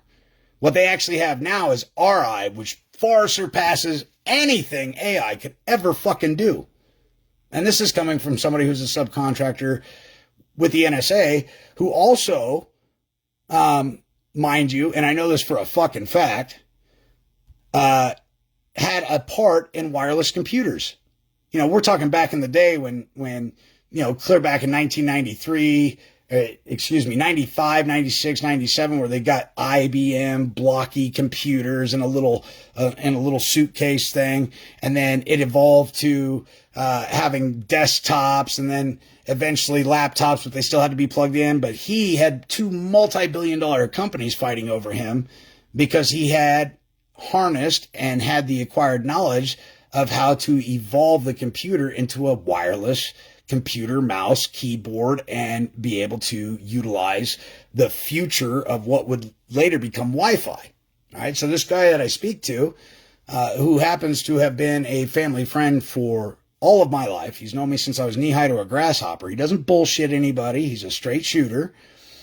And, he was very frank with me about AI and what it actually is. It's just an algorithm. People get emotionally involved to it and think that this algorithm is actually using the law of grammar when all it's doing is using the law of probability mathematically of what words are succinctively used when certain words are strung together, and it produces an answer to a degree based on mathematical probability of how many times each word is used or drawn upon when searching certain substances or subjects. Period. So for you guys thinking that AI is an actual intelligence, that it has cognitive thought process, that is executing cognitive thought process in the aspect of understanding and comprehending logistics, and being able to cognitively think about the laws of grammar while it formulates its response. Understand this, it's just ones and numbers. It says every time that this string of words comes together, this is the words that normally are put together out of these words strung together. The first word is court, and it has 1.5 billion times that it's been referenced with this string of words. And then the second word, the probability of the next word to the proposed string of words, that's the question that you're asking AI, it says, 7.2 billion times this word has been used. And it just throws it all together. So eventually I get to where AI and GROK and ChatGPT are telling me that case law says that what you're talking about is a sovereign citizen conspiracy or a sovereign citizen movement. And right away, this is how I destroy ChatGPT. I ask, where is it in the Constitution that the judiciary was authorized to create law? And it comes back immediately. And it says the judiciary has never been authorized to create law. So again, why are you using case law, giving the implication that the judiciary is competent, cognizant, and with the authority to create law? And then it apologized and said, I'll no longer use the words case law and substitute it for case precedent. These are the little nuances. These are the little things that if you really don't know what the fuck you're doing, you'll buy a whole bag of dicks and think it's a package of fucking ding-dongs, all right, or Twinkies or Ho-Hos, all right? You'll buy a whole bag of dicks that isn't what you think it is, but you'll believe it predicated on your lack of knowledge. Words have power and they have meaning. So when I also asked ChatGPT, AI, GROK, all these other platforms, it kept saying sovereign citizen. And I asked, where is sovereign citizen defined federally and within the state statutorily? And it came back conclusively, there are no federal statutes or state statutes that define sovereign citizen. Well, if there are no federal statutes or state statutes that define sovereign citizen, stop using that bullshit rhetoric. I don't want to hear it anymore. So it agreed with me. I apologize. We'll no longer use sovereign citizen or sovereign citizen theory. All right?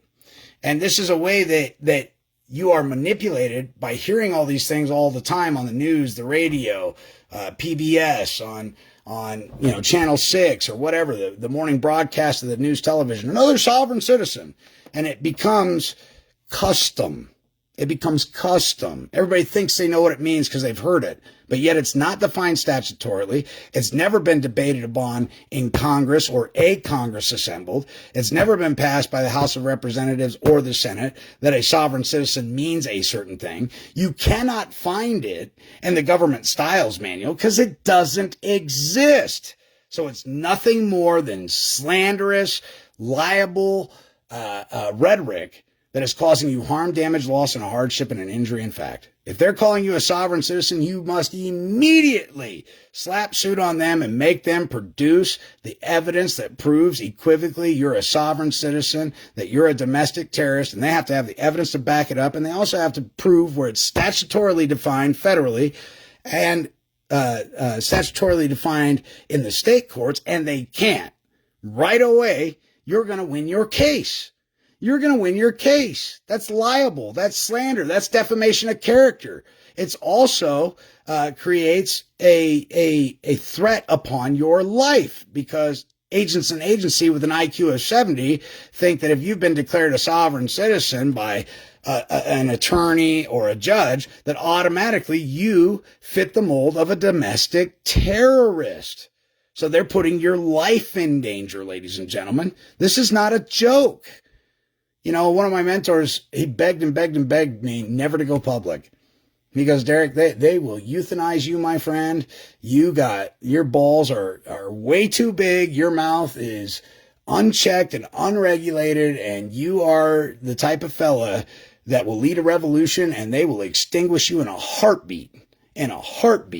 So for you, your family, and for me, I would ask that you don't go public with the information that you have.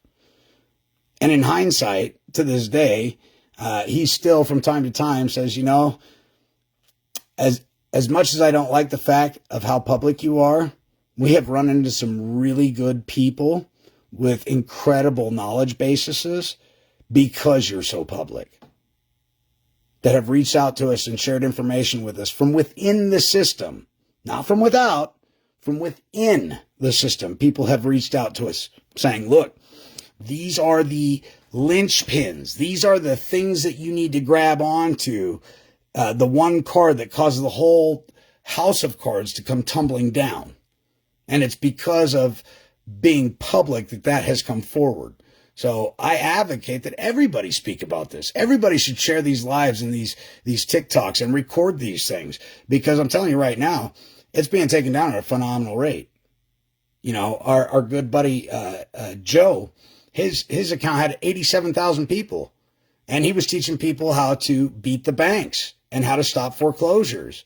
And he was showing the trials and tribulations that he had gone through, and they yanked his account.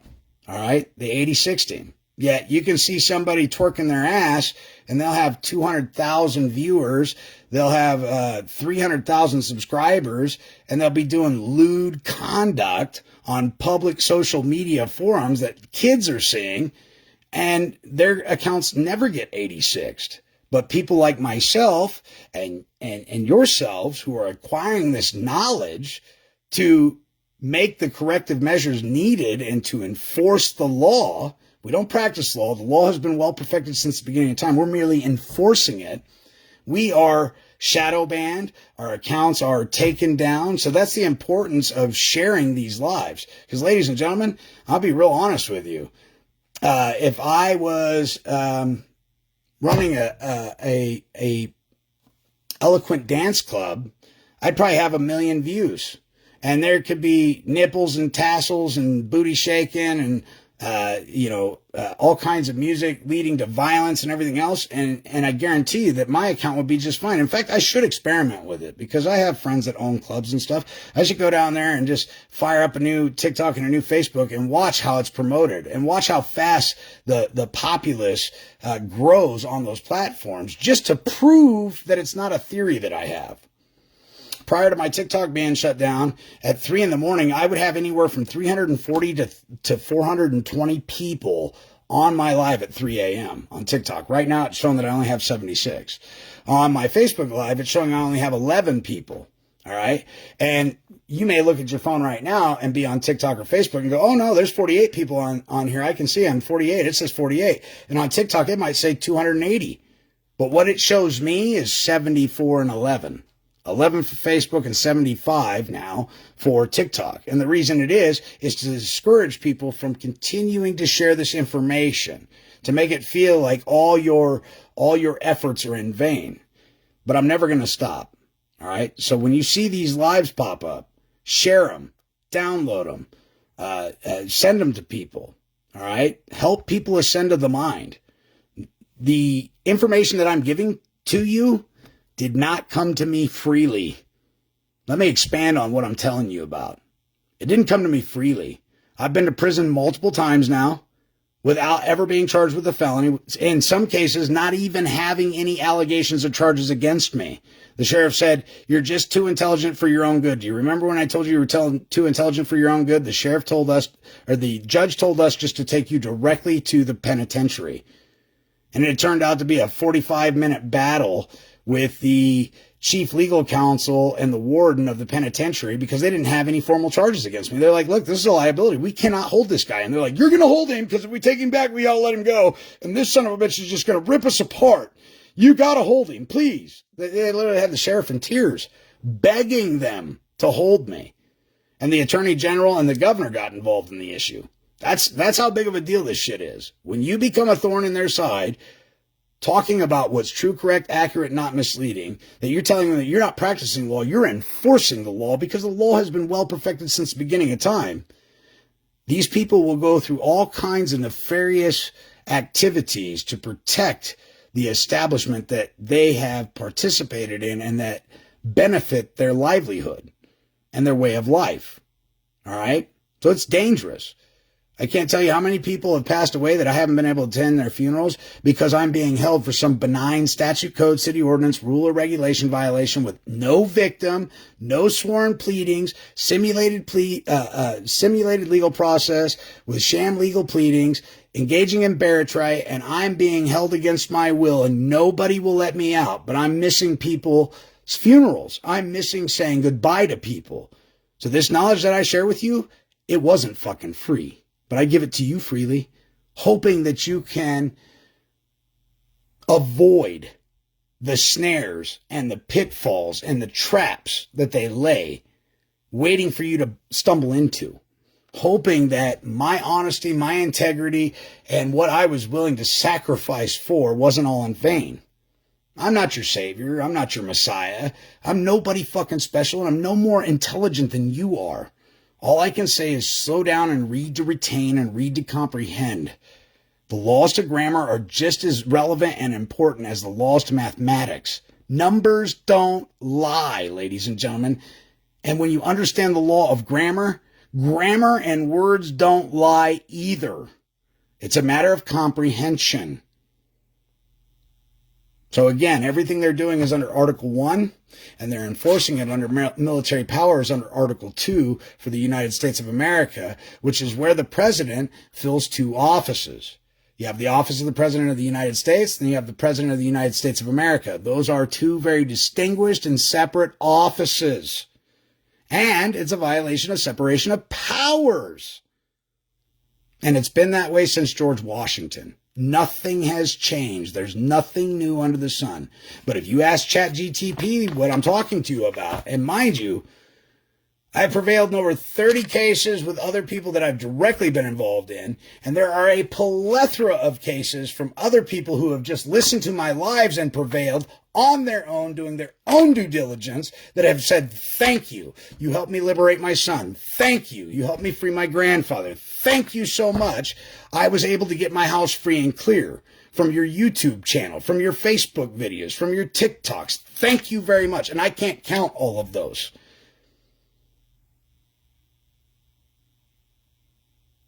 So what I'm trying to convey to you is, if you are utilizing ChatGPT, you are utilizing GROK, you are utilizing any of those AI platforms without doing a vast amount of due diligence, and you are taking at face value what these algorithms are producing, you are doing yourself a disservice. Justice Scalia said before his untimely demise, any man or woman that relies upon a Supreme Court case to enforce their rights has none. Has none. Think about that for just a second. Why would Justice Scalia say that anybody that relies upon prior Supreme Court cases to affirm or defend their rights has none? Because they're Article 1 legislative fucking courts. They're all opinion-based, dealing with territorial jurisdiction. In other words, dissimilar things should not be joined and similar is not same. Everybody likes to use Trezevant versus the city of Tampa Bay, Florida. Let me ask you this. How many of you understand the fiat currency? How about the fiat legislative authority? How about the fiat government authority or congressional authority? It's all fiat. It's by way of fiat. It's false. Now, if you're using Trezevant versus the city of Tampa Bay, Florida, let me ask you this. How many of you are cognizant of what a fiat currency is? And by cognizant, I mean actually understand the logistics of a fiat currency. Because, and the reason this is important, hold on, I gotta wet my whistle here. The day that a fiat currency is adopted and accepted is the day, that very instant, that a fiat currency has its most buying power without being diminished. In every country or organization that has ever existed through the history of mankind that has created a fiat currency, the most powerful that fiat currency was in its inception on the day of its adoption. And by design, it is designed to implode, meaning that it diminishes in value throughout the years until it's worthless. So if you're using Trezevant versus the city of Tampa Bay, Florida, you are admitting that your rights diminish in value because the amount of precious metals he could have acquired back in 1984 were significant to the fiat at that time. And if you went to go get that same amount of, let's say you were stopped for the same amount of 25 minutes on the side of the road and you were issued the same award, you could not use that same fiat and buy the same amount of precious metals that Trezevant could have bought in 1984 today. Back then, gold wasn't over a couple $100 an ounce, but today it's over $2,000 an ounce, $3,000 an ounce almost, or over $3,000 an ounce. So if you're using Trezevant versus the city of Tampa Bay, Florida, you're admitting that your rights diminish in value because you're predicating it off of what? A fiat currency that by its design is designed to implode. It only has as much value as it'll ever have from its inception. And from that point on, it diminishes in value until what? Until it lines the streets like fucking toilet paper. So why would you be using Trezevant versus the city of Tampa Bay and admitting that your rights diminish in value and that's what you're entitled to, when in all actuality, dissimilar things should not be joined and similar is not same, and you have your own rights and you should be standing upon them? Yes, can you rely upon some of the instances within the case for your juxtaposition? Certainly, but you might want to use the consumer price index, okay, for evaluating how much your precious valued time commodity is worth. Because upon my calculations, Trezevant in 1984 could have got like a couple $1 million for a day of incarceration. And today in 2025, it'd be worth well over $9.5 million a day. And so when I came across Justice Scalia's statement of saying anybody relying on prior Supreme Court cases to enforce their rights has none, blew me away. And I thought, this guy is off his rocker. The cheese has done slid off this fucking guy's cracker. This guy is crazy. And he's supposedly a United States judge on the Supreme Court. Only later did I learn that they're all justices under Article 1. They're not Article 3 judges. They're Article 3 justices. There is a difference. Words have meaning and they have power. There's a difference between a justice and a judge. And if there wasn't, there would be no such thing as a justice and a judge. They would all just be judges. But there is a justice, and there's a justice for a reason, because justice denotes the fact that they're working under Article 1. Legislative edicts, okay? Underneath the legislative powers. And to prove my point, the Chief Justice shall set upon any impeachment of the President of the United States. And if the Chief Justice sets upon the impeachment of the President of the United States under Article 1, guess what? It's all legislative, not judicial. And therein is the violation of the separation of powers, where they're using false conveyance of language with a false pretense to lead you to believe that you're in a competent court of jurisdiction and a court of record, and you are not.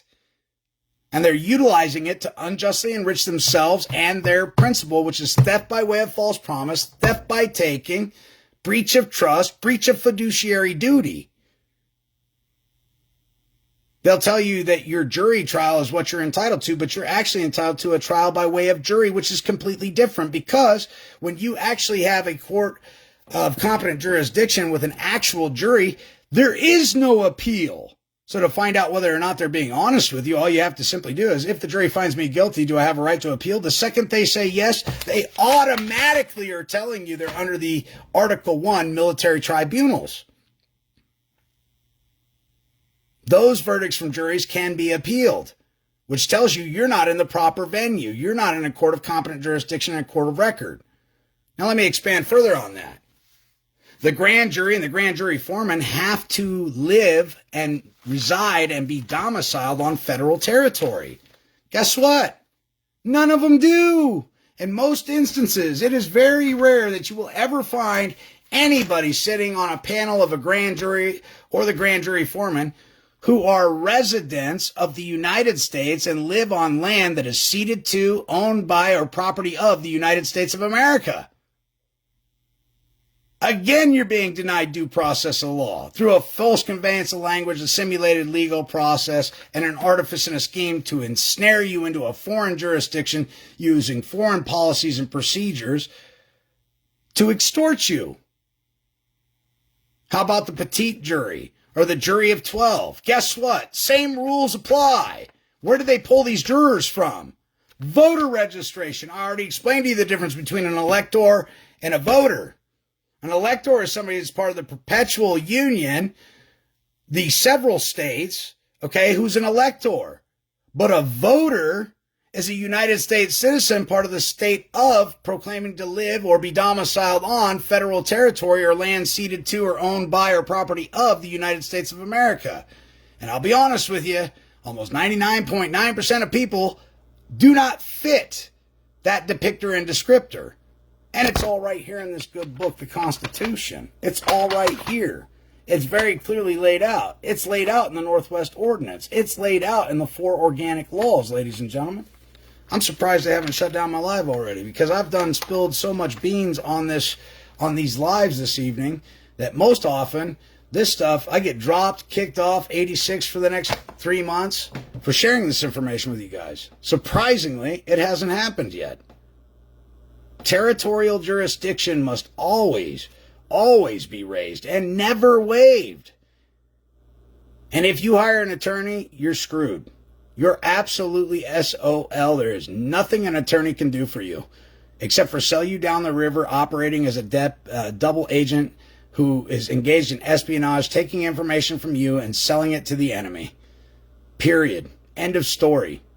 To prove my point, go through the 4 organic laws and show me. There's the executive branch, judicial branch, and legislative branch. Show me where the administrative branch is, and show me exactly where it's articulated that the Bar Association shall run the judiciary. Doesn't exist. The administrative branch is under the executive branch. That's where the administration comes in. That's the significance of the overturning of Chevron deference.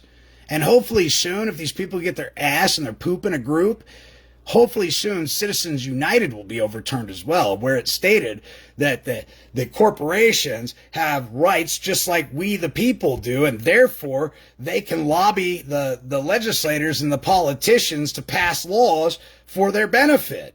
And they can also go ahead and make campaign contributions to the people that they wish to see in office. Citizens United needs to be overturned, and I think that may be the next one in play, ladies and gentlemen. But we don't even need that to happen in order to take control of what's already transpiring by moving properly in the proper venue and jurisdiction. So jurisdiction is one challenge. Venue is the second one that nobody talks about. I have never, ever heard anybody talk about venue. I hear people talk about jurisdiction, subject matter jurisdiction, in personam jurisdiction. I very rarely hear anybody talk about territorial jurisdiction, but I have never heard anybody talk about venue. Venue is important. Not only the territorial jurisdiction, but I'm also challenging venue. Is this a court of competent jurisdiction and a court of record? Or is this a legislative, inferior, Article 1 military tribunal underneath the DOD? Under military occupation, under Executive Order 100, Article 2, Article 38, Article 31, 40 Statute at Large, 411, Section 7E, Trading with the Enemy Act. I never hear anybody talk about venue. And yeah, I'm excited about it. I want you guys to understand what I'm talking about. And I need you to read. Don't just take me at face value. Don't just take my words and go, oh, I heard this from Derrick Gonzalez. Although, if you bring this shit up, you let him know Derrick Gonzalez says hi and I'm on my way. I'm on my way. They fuck with you, they fuck with me, and I ain't putting up with that shit. All right? There's one place we don't fuck, and that's in circles. We do not fuck around in my neck of the woods. So if you have the pleasure of saying hello to these assholes, let them know Derrick says hi. All right? Because the fact remains that they're without authority in like 98.9% of the cases. In fact, after 9/11, what they did, and the reason that they helped orchestrate 9/11, 9/11, by the way, is an inside job orchestrated with Israel and Mossad, by the way, and it was all for the purpose of creating new statutes, codes, city ordinances, rules, and regulations, which are taxation without representation, which they charge you up under, and then they steal your precious valued time commodity and your future pledge of your labor. That's exactly what it is. Don't take my word for it. Again, go look at it. Analyze it. I've only been at this for 15 years.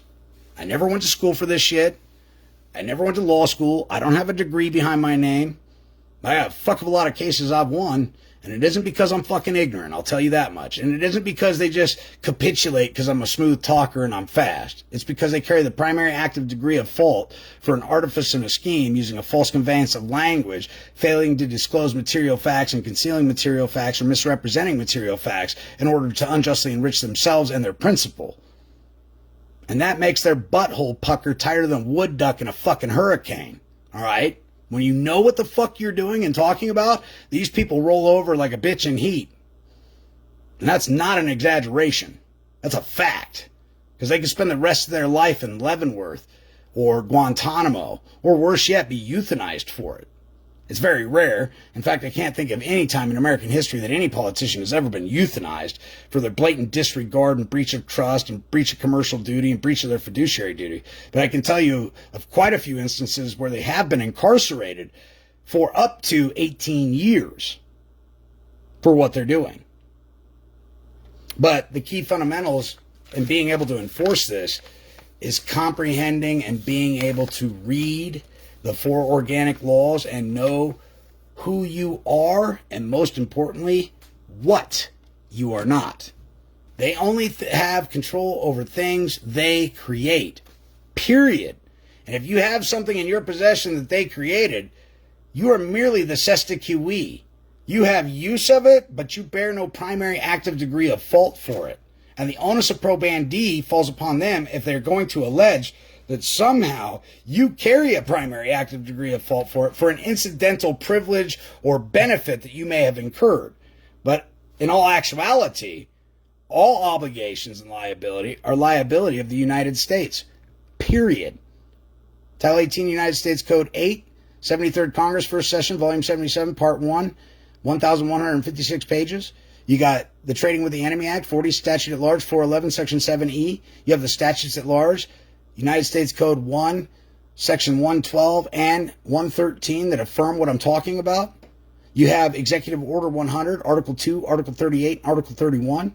You also have Title 31, United States Code 1501. Everything that I'm saying, I can back up.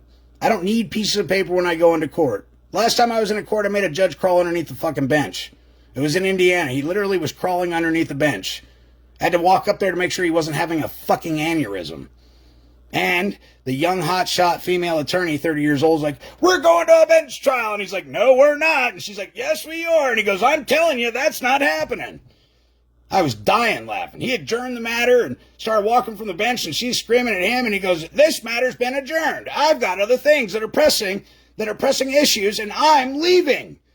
And I laughed. You could have thrown a bag of dicks down the clerk of the court's throat. The way that I talked to her precious little emperor wearing no clothes that carried the primary active degree of fault amongst joint tortfeasors under Title 26, 2603, 2602, 2001, and 2002, being in constructive possession of decedent state property without their Form 56 on file, you could have thrown a bag of dicks down her throat. That's how agape her mouth was. She could not believe how I talked to precious Steve the way that I did. And I called him Steve the entire time. It's not my honor. It's not your honor. It's not judge. It's not justice. Steve. I'm identifying you as the man who's causing me harm, damage, injury, and loss, who's being biased or prejudicing me. And if you don't protect my unalienable rights, Steve, you'll be the next one that I puts nuts on the chopping block. So far, it's just the state trooper and the prosecutor. But if you don't watch your ass, you'll be the next one. And what did he do? Told the prosecutor, you're screaming up a tree that will yield no fruit. There is nothing happening with this case. Why? Unless I authorize it, unless I agree, unless I say it's okay. Now, do I advise or encourage anybody to go do that shit? No, but I will say this. Knowledge is power. True freedom comes with intellectual knowledge and power that leads to financial independence, because as soon as you understand the financial system, you can throw the alarm clock right out the fucking window. Right out the window. And it's not as trivial and as hard as everybody makes it out to be. Okay? It's about knowing who you are and, most importantly, what you're not. And correcting the records that are being maintained in error. Think about this. How many of you voted? Ever voted? You need to go back there and do a rescission, termination, cancellation, and revocation of signature and any implied, presumed, or assumed consent or actual consent that may have been contrived by your actions. And let them know that they're maintaining a record in error that is causing you harm, damage, loss, and an injury. In fact, if they don't correct the record in error, they're liable to the tune of $1 million per agent per occurrence that you're accosted against your will for a record they're maintaining in error after you told them to correct the record that they're maintaining in error, because you have firsthand perfected knowledge of the facts. That includes the DMV, voter registration, the passport application, the AAMVA, or any other agent and agency out there that's maintaining an account or a record for you predicated on an application that you provided them where you may have made a mistake. Because full disclosure of material facts or a concealment of material facts or a failure to disclose material facts may have incurred or ensued, and therefore they're maintaining a record in error that's causing you harm, damage, loss, and hardship, and an injury in fact. And they're selling that record to all these agencies and agency that are using it against you, and you were never told they were going to take your private intellectual property and sell it and profit from it to all these other agents and agency that were then and there going to use it against you and hold you as surety on behalf of the principal to cover the debt that they charged up on the estate predicated upon the statutes, codes, city ordinances, rules, regulations, policies, and procedures. You see how this works? As soon as you figure out the gig, the game is up. The game is up. And you can be extraordinarily humble about it. You can be a royal asshole. It really doesn't matter. But one thing is for certain. If they don't roll over, if they don't capitulate and do as you tell them, their ass can go to prison. It's not an exaggeration. You have the right to prosecute them qua tam as a private attorney general in the interest of the United States of America, which was formed by the perpetual union, not the more perfect union. All right? When I got a hold of an attorney general most recently, I said, hey, I got some agents and agency that are outside their jurisdiction, engaged in nefarious activity, and I've already given them notice and opportunity to cease and desist and quit doing what they're doing. And he said, well, my job is to protect them. I said, well, thank you for removing any doubt that you are not a party to the conspiracy against my unalienable rights. Now, he didn't say anything. Okay, this is an email. He didn't respond back. You know, normally I say, thank you for removing any doubt, being that you've, under the doctrine of office found, you forwarded this up the chain of command, which removes any liability you may have had or implication that you were a conspirator in the matter. Okay? But when the Attorney General emailed me and said, well, you know, my job is to protect them. Well, thank you for affirming that you're part of the conspiracy, motherfucker. I'll add your name and your wife's name to the list of conspirators against my unalienable rights. Guess what? I'm certain that he got off. He looked at that email and he turned around, got on the phone, and he called those agents and agency and said, whatever the fuck you're doing with that guy down there, drop it. Now. Now. It's not a request. I'm not asking you. I'm fucking ordering you. I am the Attorney General, meaning I'm the General of Attorneys under the Military War Powers Act. I'm telling you I have all the authority, and I'm telling you to drop whatever bullshit you got going on with this guy. I don't give a fuck what it is. You're going to drop it, and you're going to drop it now. Now, am I privy to that information? No, they do it all behind the scenes. It's all very quiet and hush-hush. But I'll tell you this much. The things that they were trying to take from me are still in my constructive possession. The case that was lodged and was there at one point no longer exists. So people go, well, can you show us proof of what you've done? In some instances, there is no existence of proof because there is no evidence that any wrongdoing ever occurred because they make it disappear, because it's their private fucking records they're maintaining. And they're in constructive possession of it, and you can't compel them to incriminate themselves. And what do? They make the record disappear. Poof! Gone like it never fucking happened. The motorcycle case is a great instance in where that has occurred. You know, and it shows you that equity in the middle of the night, equity will come in and just dissolve everything. Just poof, gone like it never happened. Motorcycle case is a perfect case of that. So with that said, thanks for joining me. I hope this helped you guys out a little bit. Don't lose hope. We have, in the last 15 years, amongst all of you very learned individuals who have taken the time and dedicated your life to ascending of the mind, we have made a positive change. There has been positive corrective measures that have been created because of you, ladies and gentlemen. So don't lose hope. 15 years ago, I was an awfully lonely guy. Shit, I swallowed my pistol on 4 different occasions because everybody thought I was fucking crazy. Everybody thought I was on drugs. In fact, at one point, my family did an intervention on me thinking I was under the influence of drugs and alcohol. I was like, I don't do drugs. I'm not drinking. But look at this book. Since you all came down here an hour and a half to see me and have an intervention with me, let me have an intervention with you. And all of a sudden, they all had to go. Oh, we got other things we got to do. We just want to make sure you weren't on drugs and alcohol. But you have a good day reading them books. Nobody wanted to stick around and learn what I was talking about. 3 months later, after Obama said he wouldn't sign the National Defense Authorization Act, he signed it at midnight on fucking Thanksgiving Day. I'll never forget it. I fucking ranted like a lunatic, calling everybody I knew at midnight, waking up my folks. I told you that son of a bitch would sign it. They're like, what are you going off about now? I said, that National Defense Authorization Act makes you a criminal and a domestic terrorist if you have ample ammunition, which is vague and ambiguous language. What is ample ammunition? If I have a box of shells, I think that's insufficient, but other people might qualify that as being ample, which makes me a terrorist. And a sufficient amount of food rations, greater than 7 days of food rations, makes you a domestic terrorist.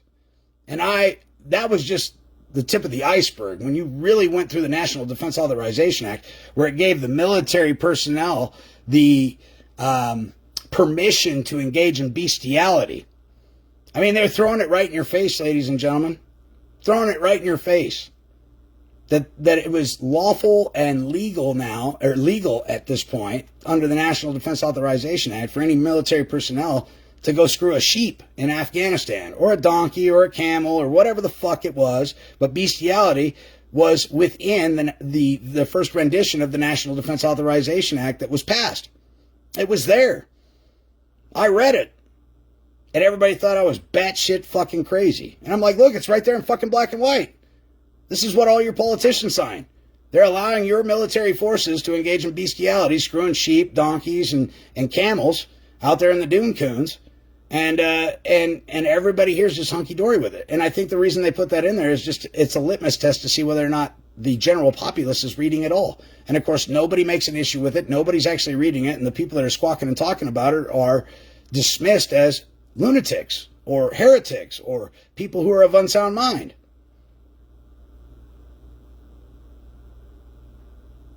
So with that said, I hope this evening helps you guys out tremendously. I hope you recorded it. I hope you share it with your friends, your family, your neighbors. Again, I'm speaking with firsthand effective knowledge of the facts of what I've been able to accomplish. Okay, I never went to school. I dropped out at 13 years old. I took an IQ test to get into college at one point. Went into massage therapy school after doing the IQ test because, massage therapy was a hell of a lot better than laying brick and being a hod carrier. And then I eventually got out of that and, I don't have any degrees or any accolades behind my name. I'm self-taught. I've got wonderful mentors behind me. I've got each and every one of you that continues to share information, and I read and I digest it, and I eat the meat and spit the fucking bone. And I rely upon the good, the bad, the ugly. You know, people go, oh, I'm not going to listen to you because there's nothing I could learn from you. You're absolutely inept. And I'll tell you right now, even a blind squirrel finds a nut once in a while. I listen to fucking everybody. I treat the janitor the same way I treat the owner of a Fortune 500 company, with the utmost respect, because you can learn from everybody. And just because somebody carries a position of being a janitor, which may be contrived as being less than desirable, doesn't mean that they're ignorant or an imp or incompetent of having cognitive thought process. In fact, most of the people that I find at ground zero, your average blue-collar workers, are way more knowledgeable than the people that I find at the upper echelons. Okay, they're people that are dedicated and very well read and researched and learned. And when they speak with tenacity and conviction, because they know things, not because they were shown things, because they read them and executed them and proved them to be a fact. So, with that being said, I love you, ladies and gentlemen. Thanks for allowing me to entertain your mind for a little bit this evening on Friday, which now appears to be Saturday morning. Hope this helps you out a little bit. And thanks again for joining us on TikTok as well as Facebook. If you were on TikTok and got to enjoy some of this, Facebook leaves them up for anywhere from 5 to 30 days. Sometimes it depends on what I'm talking about. As soon as I get off here, it might just zap it and take it away. But you can go to Facebook. On my Facebook wall, I use the same name, Derrick Gonzalez, or Derrick Sean Gonzalez on Facebook. And you can go rewatch this or download it and store it offline, because they don't want people like myself leaving a legacy for future generations. So they are effectively removing all of my videos from Facebook. I got notice of that 2 months ago, that they are removing all of my content that exceeds, or that the duration of time that it's been there has been longer than 30 days. So that means all my videos of me going toe-to-toe with cops, all my videos of me going toe-to-toe with prosecutors in the court, all my videos of me removing judges from the bench and causing judges to recuse themselves, all of those videos are going to be taken from Facebook soon. And there's a lot of lessons that can be gained, and a lot of information and knowledge that can be gained. And that was when I was just young, dumb, full of cum and full of piss and vinegar, and just was like a bull in a china shop, wanting to fight, punch, and fuck everything that I saw. All right? And all those videos, unfortunately, I've been duly informed by Facebook, will be removed within the next 90 days. So for those of you that want those videos, you might want to go download them. Anyway, thanks again. Appreciate you joining me. Thank you all for not only your support, but your tenacity and your will to stand for what's true, accurate, correct, and not misleading. I know that that is a very extraneous task. It is a task and a duty that not many bear the broad shoulders to bear the brunt of the storm, but I appreciate each and every one of you, because of your actions, you have preserved, protected, and defended my rights, and I, in turn, will do the same. And we've got a duty amongst us to do the same for the future generation coming up that are shitting in litter boxes, snorting condoms, and eating fucking Tide Pods because they were raised by the government and not disciplined by their family and their community, but rather trained and ingrained to believe certain things and raised by government. And that's where you end up with condom eating, Tide Pod eating, condom snorting, fucking degenerates that are shitting in litter boxes that don't know whether or not they got a vagina or fucking wedding tackle. All right?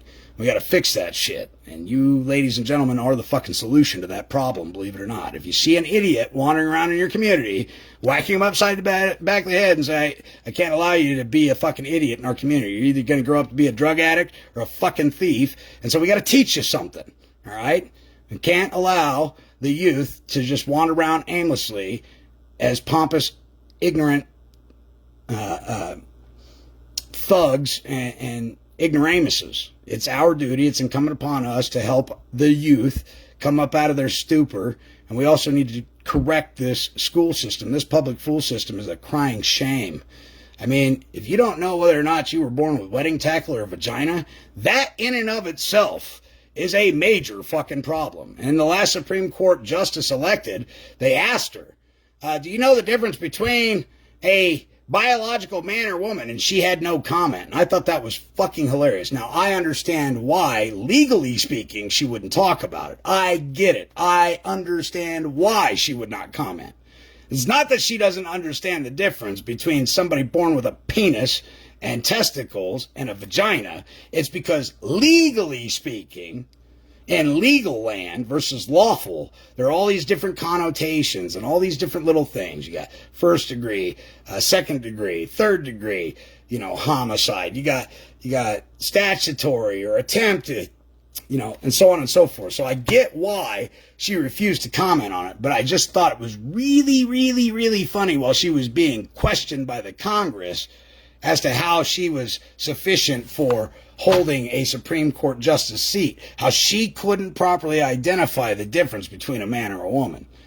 Now, again, I know why she was poised and didn't. However, I think it speaks volumes for the American people when you go and watch that, because they're telling you what they're doing. They're administering fictions. Okay? They don't deal with men and women. They don't deal with people that have a dick and balls and a vagina. They deal with fucking fictions. And that's why she couldn't identify the difference between a man or a woman, because she is blind to it. She's impervious to it because she has no jurisdiction over a man or a woman. She only has jurisdiction over fucking persons. Period. Love you guys. Thanks again for joining me. Please love, like, share with your friends and family. Hope this helps somebody out there that's in need. I give freely every day because so many have freely given to me, and all the glory goes to the Heavenly Father. I have never prevailed in a case where the glory belongs to me. It all belongs to the Heavenly Father. So again, I'm very thankful and humbled by being able to be a servant of the Heavenly Father and be about His good works. I can't claim any of that glory. I've only prevailed because He's allowed me to prevail. And that's important. It's very humbling. Understand, this isn't about you. Your purpose must be greater than yourself. You're called to a higher power. The power that you serve is greater than you. And you must have faith the size of a mustard seed. You must believe with conviction, with all of who you are, knowing what you are not. You must be with conviction at all times. We enforce the law. We don't fucking practice law because law has been well perfected since the beginning of fucking time. Period. End of story. Don't touch what doesn't belong to you. Don't take without asking. And don't fuck your neighbor's wife. It's pretty simple. That's law. The law of nature. What goes up must come down. Now, theoretically, they'll call it gravity, but that's nothing more than a theory. Until Ling Ling over there in China at 10 years old comes up with a better theory and everybody goes, no, it's not gravity, it's Ling Ling. All right? So gravity is nothing more than a theory. Density and buoyancy, however, they're an absolute. All right? So you can completely get rid of the theory of gravity when you understand density and fluid dynamics. That's reality. But they don't want you to be in reality. They want you to be in Never Never Land, where if you believe you can fly, Peter, by God, you can fly. All right? So come up out of Never Never Land, join reality, and enforce the law because the law is God's law. Nature's God. And it's not practiced, ladies and gentlemen. It's enforced. By who? You. Because agents and agency only enforce fiction of law, color of law, color of office, color of authority. And they're scared to death that you're going to actually learn natural law and nature's God and comprehend it to the extent that you will be able to hold them accountable for what they're doing to you, your offspring, your grandparents before you. They are scared to death that you are actually going to catch on to what I'm speaking of, which isn't a concept. It's not a theory. It's a fact.